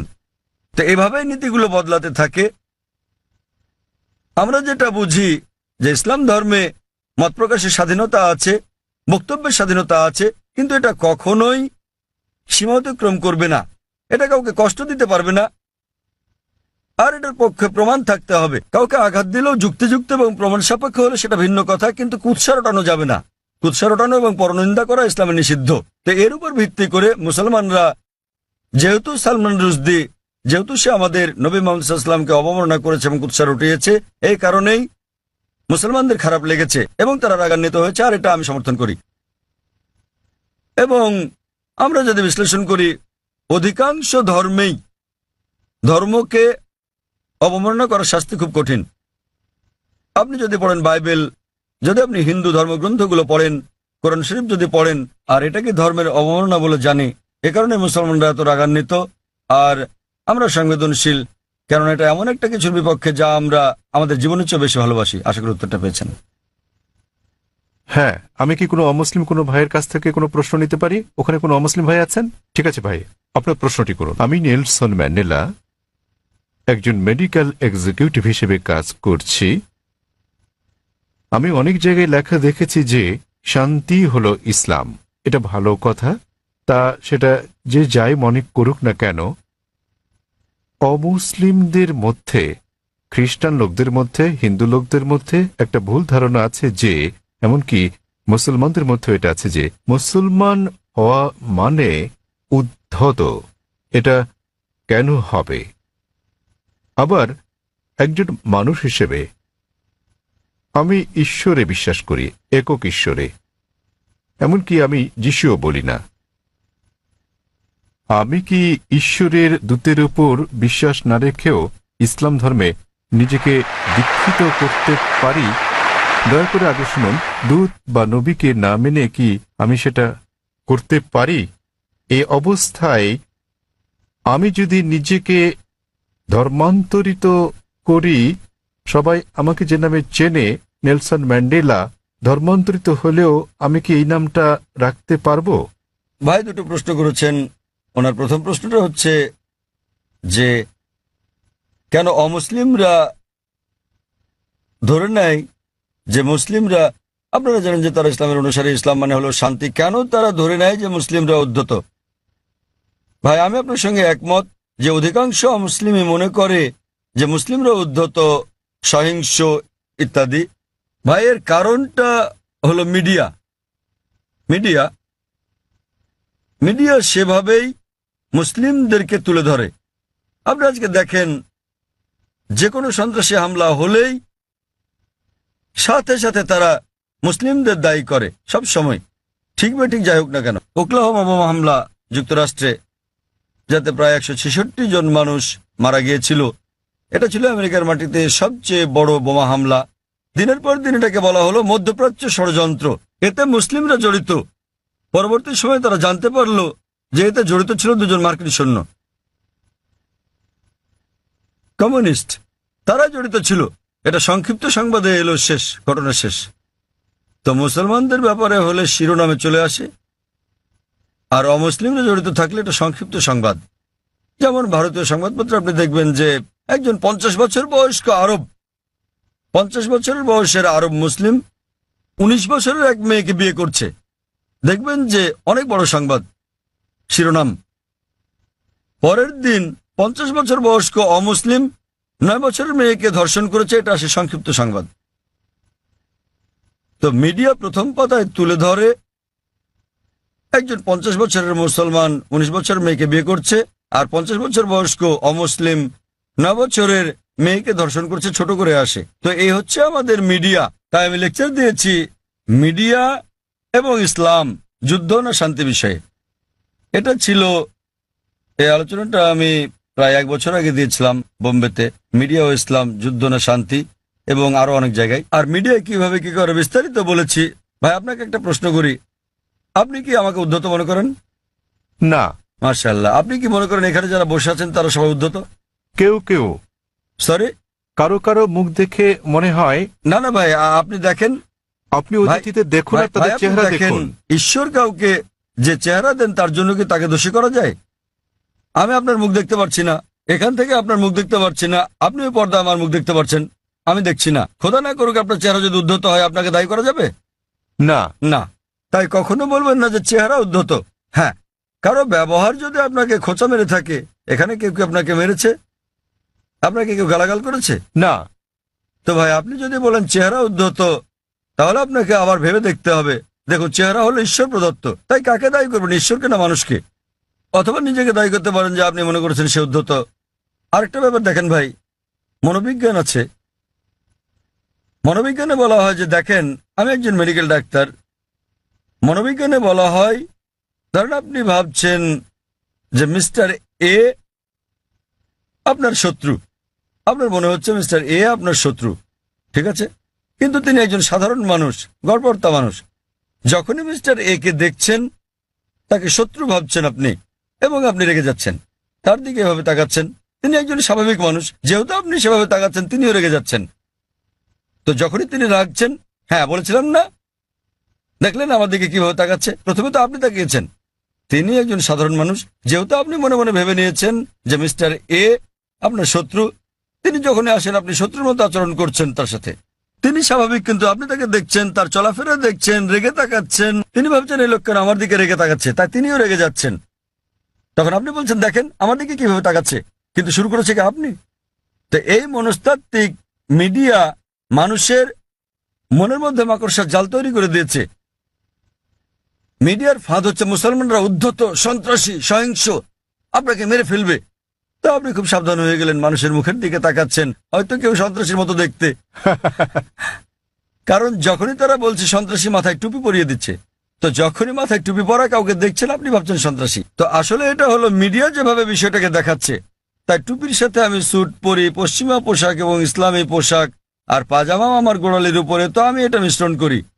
মিশ্রণ হলো পশ্চিমা সংস্কৃতির, হালাল কিছু আমি নিতে পারি, কিন্তু আমি মাথায় টুপি পরি। তো আসলে এটা হলো মিডিয়া। কিন্তু এমনিতে হ্যাঁ, সমাজে কিছু বিপদগামী লোক থাকতে পারে। আমি বলছি না যে নিজেদের মুসলমান দাবি করা সকল মুসলমানই ভালো লোক, সকল ধার্মিক মুসলমান ভালো, কিন্তু মুসলমান নামধারী সবাই ধার্মিক মুসলমান নাও হতে পারে। ভাই আপনি বলেন তো, ভারতের সবচেয়ে বেশি ভারতীয়কে কারা হত্যা করেছে? কারা? আপনি কি জানেন? না। কাশ্মীর। কাশ্মীর জানেন তো? কাশ্মীর, হ্যাঁ। হ্যাঁ, আপনি কোথায় শুনেছেন? মিডিয়ায়। একদম ঠিক, কাশ্মীর। কিছু হলে কাশ্মীরি মুসলমান জিহাদি, ঠিক তো? ভাই আপনি কি জানেন ভারতের সবচেয়ে বেশি লোকদের কারা হত্যা করেছে? হয়তো কাশ্মীরিরা, তাই তো?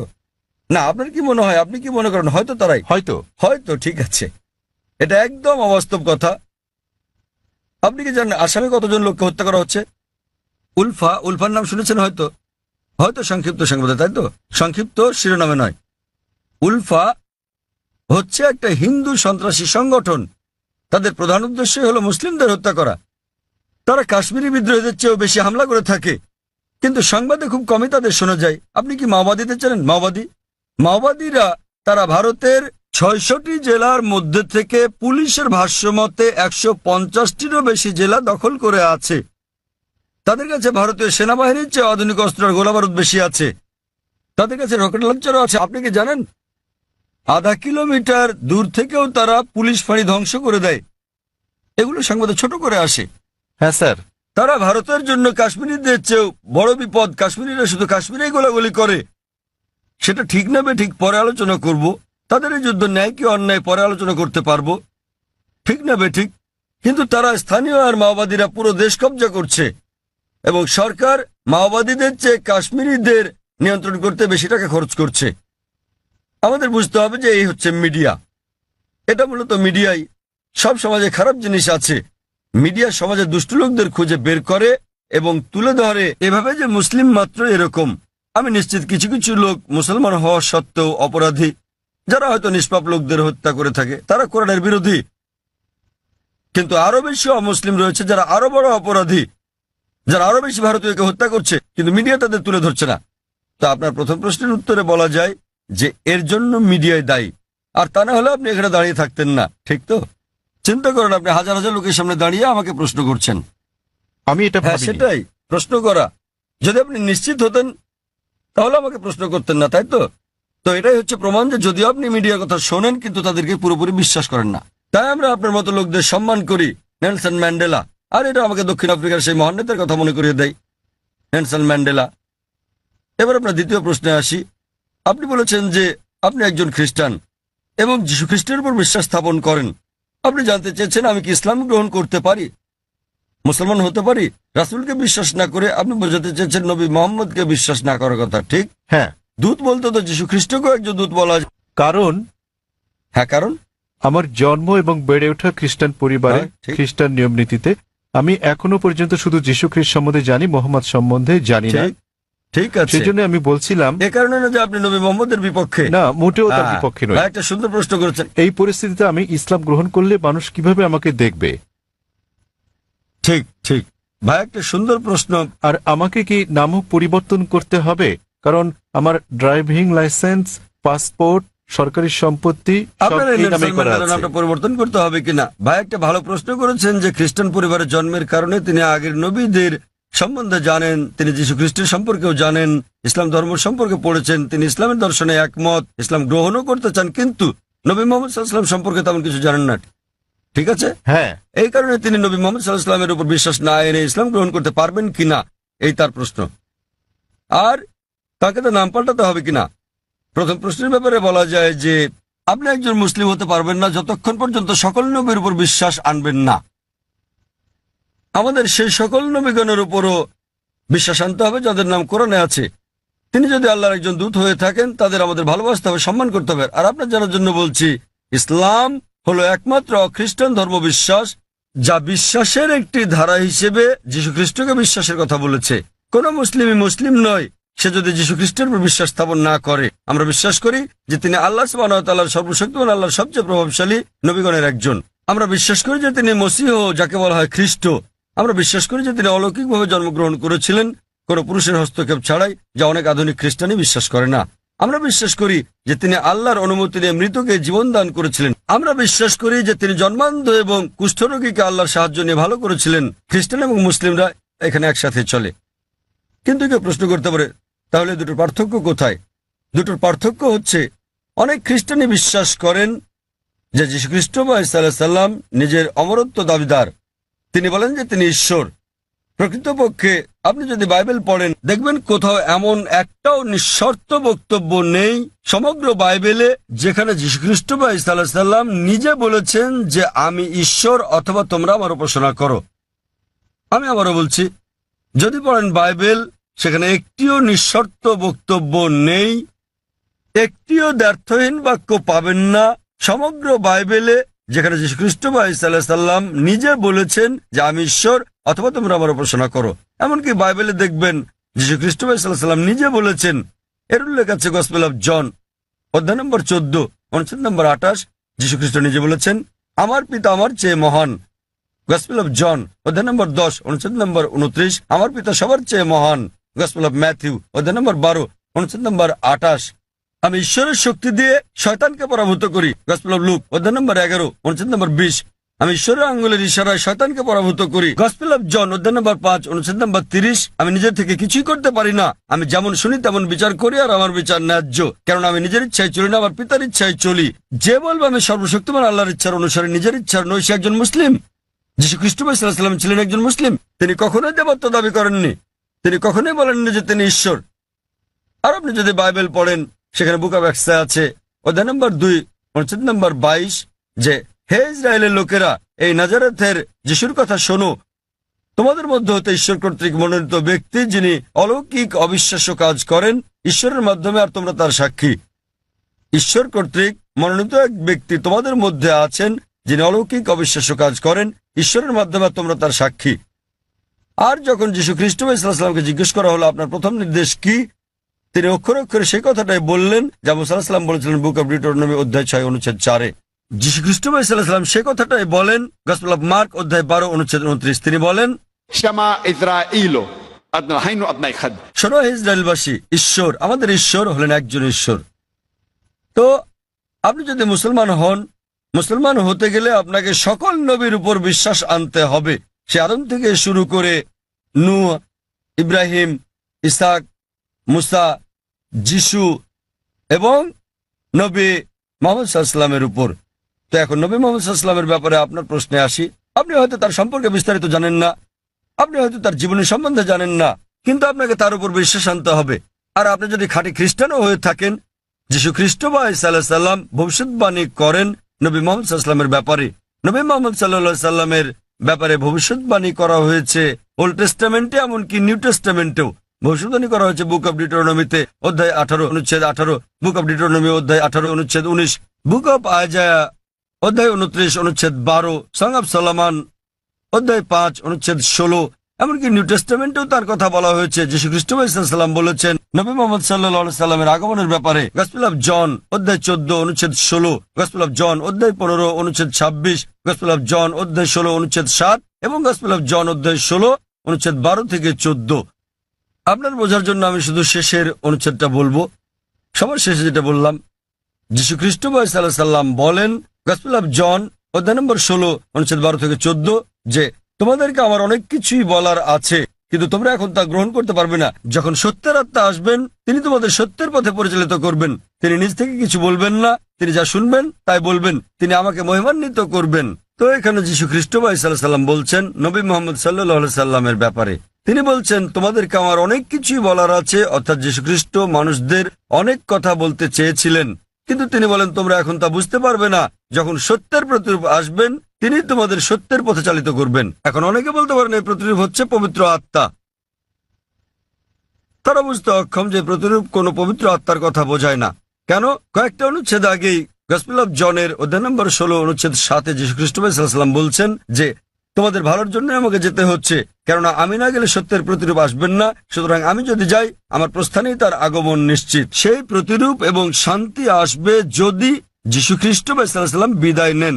যীশুখ্রিস্ট এই পৃথিবীতে আসার অনেক আগে থেকে এই প্রতিরূপ এখানে ছিলেন। তিনি এখানে ছিলেন যখন যীশুখ্রিস্ট জন্মগ্রহণ করেন, তিনি তখনও ছিলেন যখন তাকে দীক্ষা দেওয়া হয়। তো এই প্রতিরূপ এবং শান্তির দূত কোনো পবিত্র আত্মাকে বোঝায় না, এটা সর্বশেষ এবং চূড়ান্ত নবী মোহাম্মদ সাল্লাল্লাহু সাল্লামের কথা বোঝায়। কারণ ভবিষ্যৎবাণী বলছে তিনি যাই শুনবেন তিনি বহন করবেন। আর আমরা জানি যে নবী মোহাম্মদ সাল্লাল্লাহু আলাইহি ওয়াসাল্লাম সর্বশক্তিমান আল্লাহর কাছ থেকে দৈববাণী পেয়েছিলেন এবং তিনি তা প্রচার করেছিলেন। আর নবী মোহাম্মদ সাল্লাল্লাহু আলাইহি ওয়াসাল্লাম এই পৃথিবীতে একমাত্র ধর্মদূত যিনি যীশুখ্রিস্টকে মহিমান্বিত করেছেন। আর কোন ধর্ম বিশ্বাস নেই যা যীশুখ্রিস্টকে বিশ্বাস করার ব্যাপারে কথা বলে অনুচ্ছেদ তৈরি করে।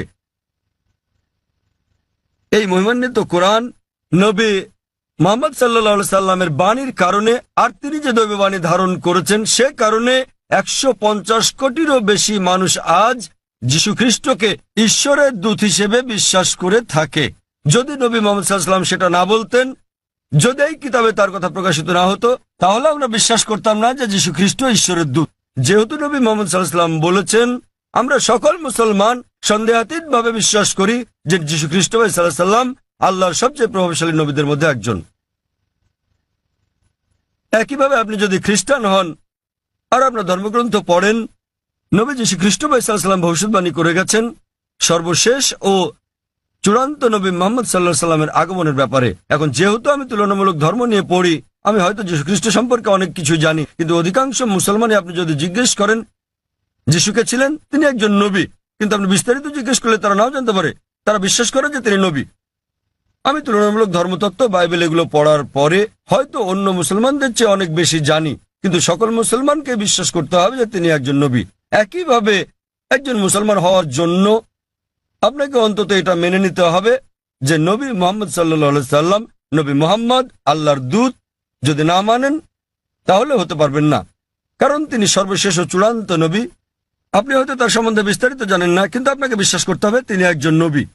এবার আপনার শেষ প্রশ্নে আসি যে যদি আপনি ইসলাম গ্রহণ করেন আপনাকে নাম পরিবর্তন করতে হবে কিনা। যদি আপনার নামের সাথে শিরক জড়িত থাকে, অর্থাৎ আল্লাহর সাথে অন্য কাউকে শরিক করা, তখনই আপনার নাম পরিবর্তন করাটা আবশ্যিক হবে। আর না হলে আপনার নাম পরিবর্তন করাটা আবশ্যিক নয়, এটা ঐচ্ছিক। আপনি চাইলে এটা করতে পারেন, না চাইলে দরকার নেই। তবু মুসলমান হতে গেলে নাম পরিবর্তন করাটা জরুরি নয়। আপনার বিশ্বাস পরিবর্তন করতে হবে। বিশ্বাস পরিবর্তন মানে বিশ্বাস করা যে ঈশ্বর একজনই, যাকে উপাসনা করা যায়। আর নবী মুহাম্মদ আল্লাহর দূত এবং অন্যান্য সকল নবী আদম আলাইহিস সালাম থেকে শুরু করে নূহ, ইব্রাহিম, মুসা, যিশু এবং সকল নবীদের সাথে নবী মুহাম্মদ সাল্লাল্লাহু আলাইহি সাল্লামের উপরও বিশ্বাস আনা। কেউ যদি বলে যে আমি মুসলমান হতে চাই কিন্তু আমি যীশু খ্রিস্টকে ঈশ্বরের দূত বলে মানি না, একজন মুসলমানের বিশ্বাস করতেই হবে। সে যদি না জেনে থাকে, যে মুহূর্তে আমি তাকে কোরআন দেখাবো, কোরআন বলছে, সে বিশ্বাস করা শুরু করবে। সে বিশ্বাস করবে যে যীশু খ্রিস্ট আল্লাহর একজন দূত। একইভাবে একজন মুসলমানের জন্য সকল নবীদের উপর বিশ্বাস আনা উচিত। নবী মুহাম্মদ সাল্লাল্লাহু আলাইহি সাল্লাম ছাড়াও আদম থেকে মুহাম্মদ সাল্লাল্লাহু আলাইহি সাল্লাম পর্যন্ত যারা যারা এসেছিলেন, কিন্তু নাম পরিবর্তন করাটা আবশ্যিক নয়। আপনি বলছেন আপনার ড্রাইভিং লাইসেন্সে নেলসন ম্যান্ডেলা নাম আছে, আপনার পাসপোর্ট আপনাকে পাল্টাতে হবে না, ড্রাইভিং লাইসেন্স বদলাতে হবে না। লোকে আপনাকে নেলসন বলে ডাকতে পারে, কোনো সমস্যা নেই। কিন্তু তারপরেও আপনার মনে যে ঈশ্বর মাত্র একজনই, যাকে উপাসনা করা যায়, তিনি ছাড়া আর কাউকে নয়, এবং নবী মুহাম্মদ ঈশ্বরের একজন দূত। বাকি সকল নবী সহ আদম থেকে শুরু করে যিশু, মুহাম্মদ সাল্লাল্লাহু আলাইহি সাল্লাম। তো আপনি কি বিশ্বাস করেন যে মুহাম্মদ ঈশ্বরের একজন দূত? ভাই নেলসন, হ্যাঁ স্যার। আমি যদি বলি যে আপনার নাম নেলসনই রাখতে পারেন, বিশ্বাস করবেন যে মুহাম্মদ ঈশ্বরের একজন দূত? হ্যাঁ স্যার। আপনি হয়তো তার সম্পর্কে বেশি কিছু জানেন না। আপনি হয়তো জানেন না যে তিনি কোথায় জন্মগ্রহণ করেন। যদি জানেন তো ভালো, কিন্তু এটা বাধ্যতামূলক নয়। তখন বিশ্বাস করবেন যে নবী মুহাম্মদ সাল্লাল্লাহু আলাইহি ওয়াসাল্লাম ঈশ্বরের দূত? হ্যাঁ স্যার। আপনি বিশ্বাস করেন? হ্যাঁ। আপনি হয়তো বিস্তারিত জানেন না, তাও বিশ্বাস করেন? হ্যাঁ। আপনি বিশ্বাস করেন যে ঈশ্বর একজনই? হ্যাঁ। আপনি কি মানেন যে যীশু খ্রিস্ট ঈশ্বর নন? যিশু ঈশ্বর নন, যিশু ঈশ্বরের একজন দূত। খুব ভালো, মাশাআল্লাহ। তো আপনি কি শাহাদাত পড়তে চান? হ্যাঁ আচ্ছা, অবশ্যই। আমি আরবিতে বলবো, আপনি সাথে সাথে বলবেন। আপনি কি মানেন যে ঈশ্বর একজন? হ্যাঁ। আপনি কি মানেন যে নবী মুহাম্মদ সাল্লাল্লাহু আলাইহি ওয়াসাল্লাম ঈশ্বরের একজন দূত? আপনি কি মানেন যে যীশু খ্রিস্ট ঈশ্বরের একজন দূত? হ্যাঁ। কেউ কি আপনাকে জোর করছে গ্রহণ করতে ইসলাম? না। কেউ আপনার উপর চাপ প্রয়োগ করছে? না। কোনো অর্থনৈতিক চাপ, টাকা, না টাকার কোনো হ্যাঁ। ব্যাপার নেই। তো আপনি মন থেকেই বলছেন, হ্যাঁ। আপনার নিজের ইচ্ছাতে, হ্যাঁ কোনো চাপ নেই আপনার উপর। বেশ, না। আমি আরবিতে বলবো, আপনি সাথে সাথে বলবেন। আশহাদু আশহাদু আল্লাহ আল্লাহ ইলাহা ইলাহা ইল্লাল্লাহ ইল্লাল্লাহ ওয়া আশহাদু ওয়া আশহাদু আন্না আন্না মুহাম্মাদান মুহাম্মাদান আবদুহু আবদুহু ওয়া রাসূলুহু। ওয়া রাসূলুহু। মাশাআল্লাহ। আমি সাক্ষ্য দিচ্ছি আমি সাক্ষ্য দিচ্ছি যে যে কোনো উপাস্য নেই কোনো উপাস্য নেই আল্লাহ ছাড়া, আল্লাহ ছাড়া, এবং এবং নবী মুহাম্মদ নবী মোহাম্মদ হলেন হলেন আল্লাহর দূত আল্লাহর দূত এবং আল্লাহর বান্দা। এবং আল্লাহর বান্দা। মাশাআল্লাহ। ভাই, আপনি এখন মুসলিম এবং আপনি আল্লাহর কাছে প্রার্থনা করেন যেন তিনি আপনাকে হিদায়াত দেন এবং ইনশাআল্লাহ জান্নাতে জায়গা দেন। এই জীবন হলো পরকালের জন্য পরীক্ষা, তিনি আপনাকে ইনশাআল্লাহ জান্নাতে নিয়ে যাবেন। এবং আমি অন্যান্য ভাইদের প্রতি বলবো যে যখনই কেউ গ্রহণ করবেন ইসলাম, আপনারা বিষয়টার প্রতি খেয়াল রাখবেন এবং আন্তরিকভাবে সহযোগিতা করবেন, আরো সহনশীল হবেন। কারণ আমাদের দিনে একজন নতুন মানুষ আসছেন, তাকে আপনার সামর্থ্য অনুযায়ী সাহায্য সহযোগিতা করুন। এবং ইনশাআল্লাহ আমি দোয়া করছি আপনি আপনার নাম নেলসনই রাখতে পারেন, আপনাকে নাম বদলাতে হবে না, এটা আসলে আবশ্যিক নয়। আপনাকে নাম বদলাতে হবে না, আপনার নাম নেলসনই রাখতে পারেন এবং একই সাথে একজন ধার্মিক মুসলিম হতে পারবেন। কোরআন বুঝে পড়ার চেষ্টা করবেন এবং যতটুকু নির্দেশনা আপনি পাবেন ইনশাআল্লাহ তা প্রয়োগ করেন। এবং আমি আপনাকে অনুরোধ করছি আমার জন্য দোয়া করবেন। ধন্যবাদ স্যার। এখানে আর কোনো অমুসলিম ভাই আছেন? এখানে একজন আছেন, তিনি তামিল ভাষায় প্রশ্ন করতে চান, যেটা অনুবাদ করা হবে। অনুবাদ করার মতো কেউ আছেন? কোনো ভাই অনুবাদ করবেন? হ্যাঁ হ্যাঁ ভাই, এখানে একজন অনুবাদক ঠিক আছে। আছেন। সবাইকে শুভ সন্ধ্যা। আমি বালাজি ইউরেকা ফরবস কাজ করছি। யூஸ்வலாக அந்த சாதாரண ஒரு எறும்போட உயிரோட வேல்யூ ஒன்று தான், நம்ம ஹியூமனோட உயிரும் ஒன்று, அதோட வேல்யூ ஒன்று தான். ஸோ நம்ம இந்த பீஃப் மட்டன்லாம் சாப்பிட்றோம், ஸோ அது தப்பு இல்லையா? தென் வந்து பார்த்தீங்கன்னா இந்த ஹிந்து முஸ்லீம் கிறிஸ்டின் மூணு, இந்த பகவத்கீதை ப்ளஸ் பைபிள் தென் குரான் மூணு கேஸ்டும் ஃபைனலாக எல்லா உயிர்களிடத்தும் அன்பு செலுத்துங்க தான் சொல்கிறாங்க. ஸோ முஸ்லீம் மட்டும் ஸ்பெஷலாக நீங்கள் சொல்கிறது சரியா புரியல.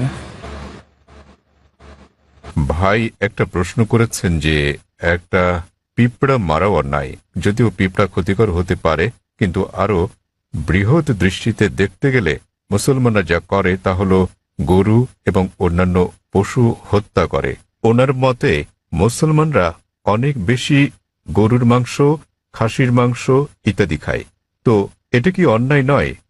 কারণ গীতা, বাইবেল, কোরআন সব জায়গায় বলা আছে যে আপনাকে সকল প্রাণীর প্রতি দয়া দেখাতে হবে, কিন্তু এটা করা হচ্ছে না।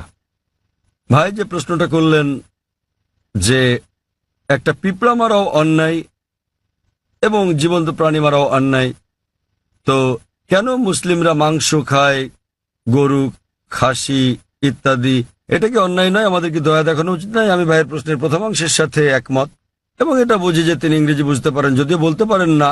আমাদের মধ্যে অনেক লোক আছেন যারা ইংরেজি বুঝতে পারেন, যদিও বলতে পারেন না, বাংলাতে প্রশ্ন করেন। তা আমার মনে হয় বাংলাতে বললেও ভাই বুঝবেন, যদিও তিনি ইংরেজিতে প্রশ্নটা করেননি কারণ তিনি তামিল ভাষাতে বেশি সাবলীল। হত্যার ব্যাপারে যে কোনো প্রাণীকে বিনা কারণে হত্যা করা অন্যায় ইসলাম ধর্মে। এমনকি ইসলামেও কোনো জীবন্ত প্রাণীকে অপ্রয়োজনে হত্যা করা পাপ। এ বিষয়ে একটা হাদিস আছে, নবী বলেছেন যখন এক লোক বনে আগুন জ্বালাচ্ছিল, নবী বললেন এখানে আগুন জ্বালানোর কারণে এখানে পিঁপড়া আছে, অন্য জায়গায় জ্বালো। এর মানে হচ্ছে নবী নিজেও চিন্তিত ছিলেন যে বনে আগুন জ্বালালে পিঁপড়া মারা যেতে পারে। তিনি সেই সাহাবাকে জায়গা বদলাতে বললেন যাতে পিঁপড়া না মারা যায়। এবার আপনার মূল প্রশ্নে আসি, কেন মুসলিমরা মাংসাশী প্রাণী হত্যা করে, মাংস খায় ইত্যাদি। প্রথমে আমি আপনাকে বলবো যে একজন মুসলমান 100% নিরামিষী হয়েও একজন খাঁটি মুসলমান হতে পারেন। মাংস খাওয়াটা আবশ্যিক নয় ইসলামে, কিন্তু যেহেতু আমাদের সৃষ্টিকর্তা আল্লাহ সুবহানাহু ওয়া তাআলা অনুমতি দিয়েছেন মাংস খাওয়ার জন্য, কেন তা আমরা খাবো না?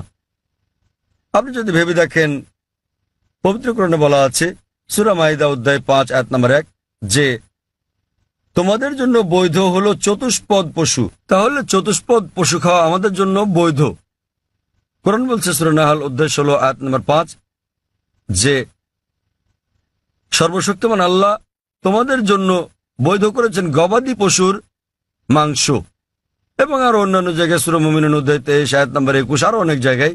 এখন আমরা যদি বৈজ্ঞানিকভাবে বিশ্লেষণ করি, এমন কোনো নিরামিষ খাবার নেই যাতে মানুষের প্রয়োজনীয় সকল উপাদান রয়েছে। মানুষের দরকার হয় অ্যামিনো অ্যাসিড, 21 ধরনের অ্যামিনো অ্যাসিডের দরকার হয়, যার মধ্যে অধিকাংশই শরীরে উৎপন্ন হয়, কিন্তু 8টি খাবারের মাধ্যমে জারিত করা হয়। এদেরকে বলা হয় 8টি আবশ্যকীয় অ্যামিনো অ্যাসিড।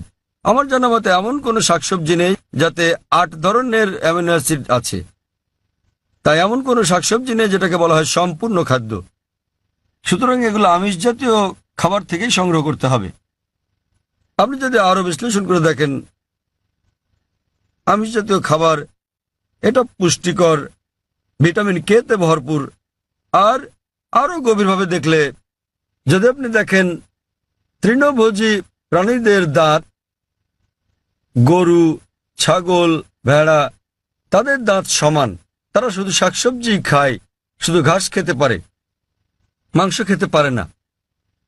আপনি যদি মাংসাশী প্রাণীদের দাঁতগুলো দেখেন, বাঘ, সিংহ, নেকড়ে, চিতা, তাদের সবার সুচালো দাঁত আছে, কুকুরের দাঁতের মতো। এই প্রাণীদেরকে বলা হয় মাংসাশী প্রাণী। তারা শুধু মাংস খায়, তারা শাকসবজি খায় না। আপনি যদি মানুষের দাঁতগুলো ভালো করে দেখেন, আয়নার সামনে গিয়ে, মানুষের আছে সমান দাঁত, আবার সুচালো দাঁতও আছে।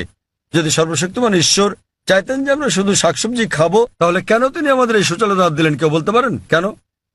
কারণ সর্বশক্তিমান ঈশ্বর চান যে আমরা দুটোই খাই, মাংসও খাই, শাকসবজিও খাই। মাংস, তিনি যদি চাইতেন যে আমরা শুধু শাকসবজি খাবো, তাহলে তিনি কেন সুচালো দাঁত দিলেন? আবার আপনি যদি মানুষের পরিপাকতন্ত্রটাকে বিশ্লেষণ করে দেখেন, এটা উভয় খাদ্যই হজম করতে পারে, সবজি এবং আমিষ জাতীয় খাবার। তৃণভোজী প্রাণীদের পরিপাকতন্ত্র, গরু, ছাগল, ভেড়া, এরা শুধু শাকসবজি জাতীয় খাবারই হজম করতে পারে, মাংস হজম করতে পারে না। আবার মাংসাশী প্রাণীদের পরিপাকতন্ত্র দেখেন, সিংহ, বাঘ, নেকড়ে শুধু মাংসই হজম করতে পারে, শাকসবজি হজম করতে পারে না। কিন্তু মানুষের পরিপাকতন্ত্রে আছে ক্ষুদ্রান্ত্র এবং বৃহদান্ত্র, এটা উভয় খাদ্য হজম করতে পারে, সবজি আবার আমিষ জাতীয় খাবার, মাংস জাতীয় খাবার। সর্বশক্তিমান ঈশ্বর যদি চাইতেন আমরা খাঁটি নিরামিষী হই, কেন তিনি আমাদের এমন পরিপাকতন্ত্র দিলেন যা উভয় খাদ্য হজম করতে পারে? কিন্তু এটাই স্বাভাবিক। তো আপনি ভেবে দেখেন যে সর্বশক্তিমান ঈশ্বর মানুষকে এমনভাবে সৃষ্টি করেছেন যেন তারা সবজিও খেতে পারে, আবার মাংসও খেতে পারে, নিরামিষ এবং আমিষও। আর অনেক লোকেরই ভুল ধারণা একটা আছে যে অধিকাংশ ধর্মই আমিষ জাতীয় খাবার খেতে নিষেধ করেছে। আবার হিন্দুদের অনেকেই একটা ভুল ধারণার শিকার। তারা মনে করেন যে হিন্দুত্ববাদ আমিষ জাতীয় খাদ্য খাওয়া নিষেধ করে থাকে। আসলে আপনি যদি হিন্দু ধর্মগ্রন্থগুলো পড়েন, যদি পড়েন মনুস্মৃতি অধ্যায় নম্বর 5 অনুচ্ছেদ 30, এতে আছে ঈশ্বর কিছু প্রাণীকে সৃষ্টি করেছেন খাওয়ার জন্য আর কিছু প্রাণীকে খাদ্য হওয়ার জন্য। তাই যারা খাবার হিসেবে তৈরি প্রাণী খেয়ে থাকেন তারা কোনো পাপ করছেন না। আবার মনুস্মৃতিতে উল্লেখ আছে অধ্যায় নম্বর 5 অনুচ্ছেদ 39, সর্বশক্তিমান ঈশ্বর প্রাণীদের সৃষ্টি করেছেন উৎসর্গ করার জন্য। তা যদি এই প্রাণীদেরকে খেয়ে থাকেন কোনো পাপ করছেন না। মনুস্মৃতি অধ্যায় 5 অনুচ্ছেদ 41 আছে যে উৎসর্গের প্রাণীদেরকে হত্যা করা কোনো পাপ নয়। হিন্দু ধর্মের গ্রন্থগুলোতে এরকম অনেক উক্তি আছে যেখানে আমিষ জাতীয় খাবার খাওয়ার কথা বলা হয়েছে। আপনি যদি পড়েন মহাভারত অনুশাসন পর্ব অধ্যায় 88, যুধিষ্ঠির, যিনি পাণ্ডব ভাইদের মধ্যে সবার বড়, তিনি ভীষ্মকে জিজ্ঞেস করলেন যে যজ্ঞতে অর্থাৎ পূজাতে আমরা কি উৎসর্গ করতে পারি যাতে আমাদের পূর্বপুরুষেরা সন্তুষ্ট হবেন। ভীষ্ম উত্তর দিলেন যে যজ্ঞতে, পূজাতে তুমি যদি লতাপাতা গাছপালা দাও তাহলে আমাদের পূর্বপুরুষেরা 1 মাসের জন্য সন্তুষ্ট হবেন। যদি মাছ দাও তাহলে সন্তুষ্ট থাকবেন 2 মাসের জন্য।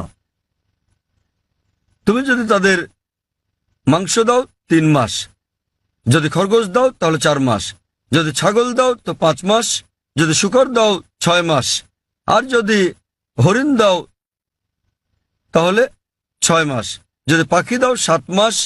আর এভাবে তালিকাটা বড় হতে থাকে। এরপর বলা আছে যে একটা ষাঁড় যজ্ঞতে দিলে 11 মাস, একটা গরু জবাই করলে পূর্বপুরুষেরা পুরো 1 বছরের জন্য সন্তুষ্ট থাকবেন। আর তুমি যদি একটা গন্ডার উৎসর্গ করো, আমাদের পূর্বপুরুষেরা সর্বদাই সন্তুষ্ট থাকবেন। মহাভারতে এই পুরো মেনুটাই দেওয়া আছে। তা যদি বেদ এবং অন্য হিন্দু ধর্মগ্রন্থগুলো পড়েন, তাদের ঋষি এবং ধর্মযাজকেরা আমিষ খেয়েছেন, এমনকি গরুর মাংস। কিন্তু অনেক হিন্দুকেই আপনি বলতে শুনবেন যে আমিষ খাওয়া নিষিদ্ধ, কারণ তারা অহিংস আন্দোলনের দ্বারা প্রভাবিত হয়েছেন। আপনারা জানেন জৈন এবং আরো যারা এই অহিংসতে বিশ্বাস করেন তারা বলেন যে জীবিত প্রাণী হত্যা করা নিষিদ্ধ, তাই পশু হত্যা এটা পাপ। আমি এর সাথে একমত যে কোনো প্রাণীকে হত্যা করা বিনা প্রয়োজনে করলে পাপ। কিন্তু আপনি যদি বলেন যে জীবিত প্রাণী হত্যা করা মাত্রই পাপ, তাহলে আমি বলি যে এই যে গাছপালাগুলো আছে এদেরও জীবন আছে। আগে আমরা জানতাম না যে উদ্ভিদের জীবন আছে, তাই তারা বলতো যে গাছ কাটা ঠিক আছে। আজকে আমরা জানি যে এমনকি গাছেরও প্রাণ আছে। তখন তাদের যুক্তি পাল্টে বলে, জাকির ভাই গাছের প্রাণ আছে ঠিকই, কিন্তু গাছ ব্যথা অনুভব করে না, তাই গাছকে হত্যা করা সবজি খাওয়া আমিষ বা মাংস খাওয়ার তুলনায় অনেক কম অন্যায়। এখন বিজ্ঞানের উন্নতিতে আমরা জানি যে এমনকি গাছেরাও ব্যথা অনুভব করে, কিন্তু তারা যখন কাঁদে আমরা গাছের কান্না শুনতে পারি না, কারণ আমরা প্রতি সেকেন্ডে মাত্র 20 থেকে 20,000 কম্পন তরঙ্গের শব্দ শুধু শুনতে পাই। এর চেয়ে কম বা বেশি আমরা শুনতে পারি না। তাহলে দেখা যাচ্ছে যে গাছেরাও কাঁদে, কিন্তু আমরা গাছের কান্না শুনতে পারি না। গাছে ব্যথা অনুভব করে, বিজ্ঞান আমাদের বলছে। তখন যুক্তি পাল্টে যে হ্যাঁ হ্যাঁ ভাই জাকির, আমরা বুঝলাম যে গাছেরও প্রাণ আছে, তাদেরও ব্যথা লাগে, কিন্তু ব্যাপারটা হলো যে গাছের 2-3টা ইন্দ্রিয় আছে, প্রাণীদের আছে 5টা ইন্দ্রিয়, তাই প্রাণী হত্যা করা আরো বড় পাপ।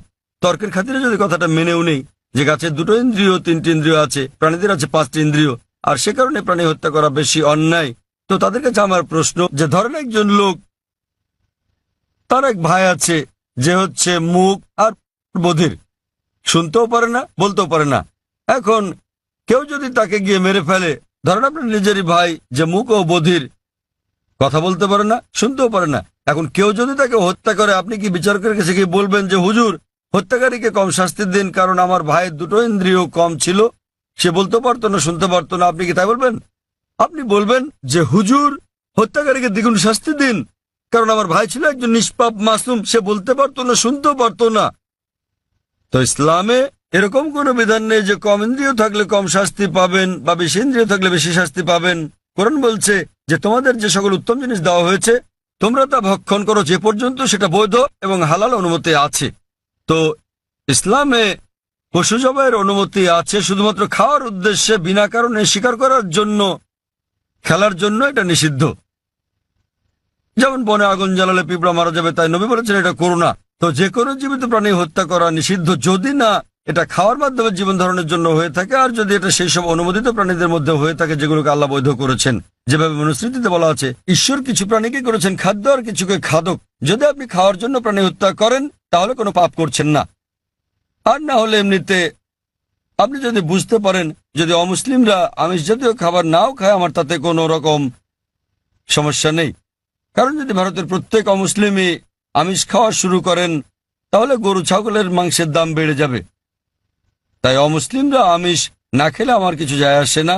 কিন্তু কেউ যদি অভিযোগ করেন যে প্রাণী হত্যা অন্যায়, সেজন্য আমি উত্তরটা দিচ্ছি। আর না হলে ইসলামে আপনি একজন নিরামিষভোজী হয়েও উত্তম মুসলমান হতে পারেন, কিন্তু যেহেতু আল্লাহ অনুমতি দিয়েছেন আমিষ খাওয়াতে কোনো রকম সমস্যা নেই, যদি এটা অনুমোদিত প্রাণীর মধ্যে হয়ে থাকে। আশা করি উত্তরটা পেয়েছেন। আমরা এটা শেষ প্রশ্ন হিসেবে নেব জাকির ভাই। অমুসলিম বোন, হ্যাঁ আপনি আপনার প্রশ্নটি করুন। அல்லாவால எல்லாம் ஒரு நொடியில செய்ய முடியும், கடவுளால எல்லாம் படைக்க முடியும் அப்படின்னும் போது மக்களை படைக்கிறதுக்கு மட்டும் ஏன் 6 நாள் ஆனது? உலகத்தை படைக்கவும் மக்களை படைக்கிறதுக்கும் 6 நாள் ஆனது சொல்றாங்க. அதனால அது என்னன்னு தெரிஞ்சுக்கணும். আসসালামু আলাইকুম ভাই, তার প্রশ্নটি হলো যদি সর্বশক্তিমান আল্লাহ যে কোনো কিছুই তৈরি করতে পারেন, কেন তার সমস্ত পৃথিবী তৈরি করতে 6 দিন লাগলো? বোন প্রশ্ন করলেন যে আল্লাহ যদি যে কোনো কিছু সৃষ্টি করতে পারেন তাহলে কেন 6 দিন সময় নিলেন? বোন, আল্লাহ যদি চাইতেন একদিনে সৃষ্টি করতে পারতেন, তখন আপনি বলতেন যে কেন একদিনে তৈরি করেছেন, 6 দিনে কেন নয়? কারণ আল্লাহ 6 দিনে এটা বানাতে চেয়েছেন। কোরআন বলে যে আল্লাহ যা ইচ্ছা করেন তাই সৃষ্টি করতে পারেন। অনেক আয়াত আছে আল্লাহ বলেন কোরআনে, সূরা আলে ইমরান অধ্যায় 3 আয়াত নম্বর 59, ইন্না মাসালা ঈসা ইনদাল্লাহি কামাসালি আদম খালাকা মিন তুরাব সুম্মা ক্বালা লাহু কুন ফায়াকুন। আল্লাহ আদম আলাইহিস সালামকে সৃষ্টি করেছেন যেমন তিনি যীশু খ্রিস্টকে সৃষ্টি করেছেন ধুলো থেকে, তিনি বলেন হও আর তা হয়ে যায়। তো আল্লাহ যখন কিছু সৃষ্টি করতে চান তিনি বলেন হওয়ার হয়ে যায়, তিনি ইচ্ছে করলেই এটা হয়ে যায়। আল্লাহ যদি ইচ্ছে করেন আপনি 9 মাস পরে জন্মাবেন, তাহলে আপনি 9 মাস পরে জন্ম নেবেন। আল্লাহ যদি চান 1 সেকেন্ডে, তাহলে মাত্র 1 সেকেন্ডেই। তো আল্লাহ চাইলেন যে তিনি কোনো কিছু 6 দিনে সৃষ্টি করবেন, তাই তিনি করলেন। এমন না যে আল্লাহ একদিনে করতে পারতেন না, একদিন কেন 1 সেকেন্ডেও তিনি করতে পারতেন। আল্লাহ চেয়েছেন এটা 6 দিনে বানাতে, সেজন্য 6 দিনে হয়েছে। তো আল্লাহ যাই চান তিনি শুধু বলেন কুন ফায়াকুন, হও আর এটা হয়ে যায়। এই সৃষ্টি জগতে তিনি বলেন হও আর হয়ে গেল। তবে আল্লাহ এটা 6 দিনে বানাতে চেয়েছিলেন, সেজন্য 6 দিনে হয়েছে। এমন না যে তিনি এর চেয়ে কম বা বেশি সময় বানাতে পারতেন না, এটাই তিনি চেয়েছিলেন। আর আল্লাহ যাই ইচ্ছা করেন তাই হয়ে যায় সহজে। আশা করি উত্তরটা পেয়েছেন। এক ভাইয়ের কাছ থেকে একটা অনুরোধ এসেছে যে যারা ইসলাম গ্রহণ করেছেন, আমরা অনুষ্ঠানটা শেষ করার আগে এক ভাই নেলসন ম্যান্ডেলা তিনি গ্রহণ করেছেন ইসলাম। আমি তার হাতে কোরআনের একটি অনুবাদ তুলে দিতে চাই। আমি স্বেচ্ছাসেবক বোনদের অনুরোধ করবো তার হাতে একটি কোরআনের অনুবাদ তুলে দিতে, যে মহিলা ইসলাম গ্রহণ করেছেন। নেলসন ম্যান্ডেলাকে অনুরোধ করবো, তিনি কে আছেন? নেলসন ম্যান্ডেলা কি এখানে আছেন? হ্যাঁ, অনুরোধ করছে মঞ্চে আসার জন্য যাতে আমি আপনাকে কোরআনের অনুবাদ দিতে পারি।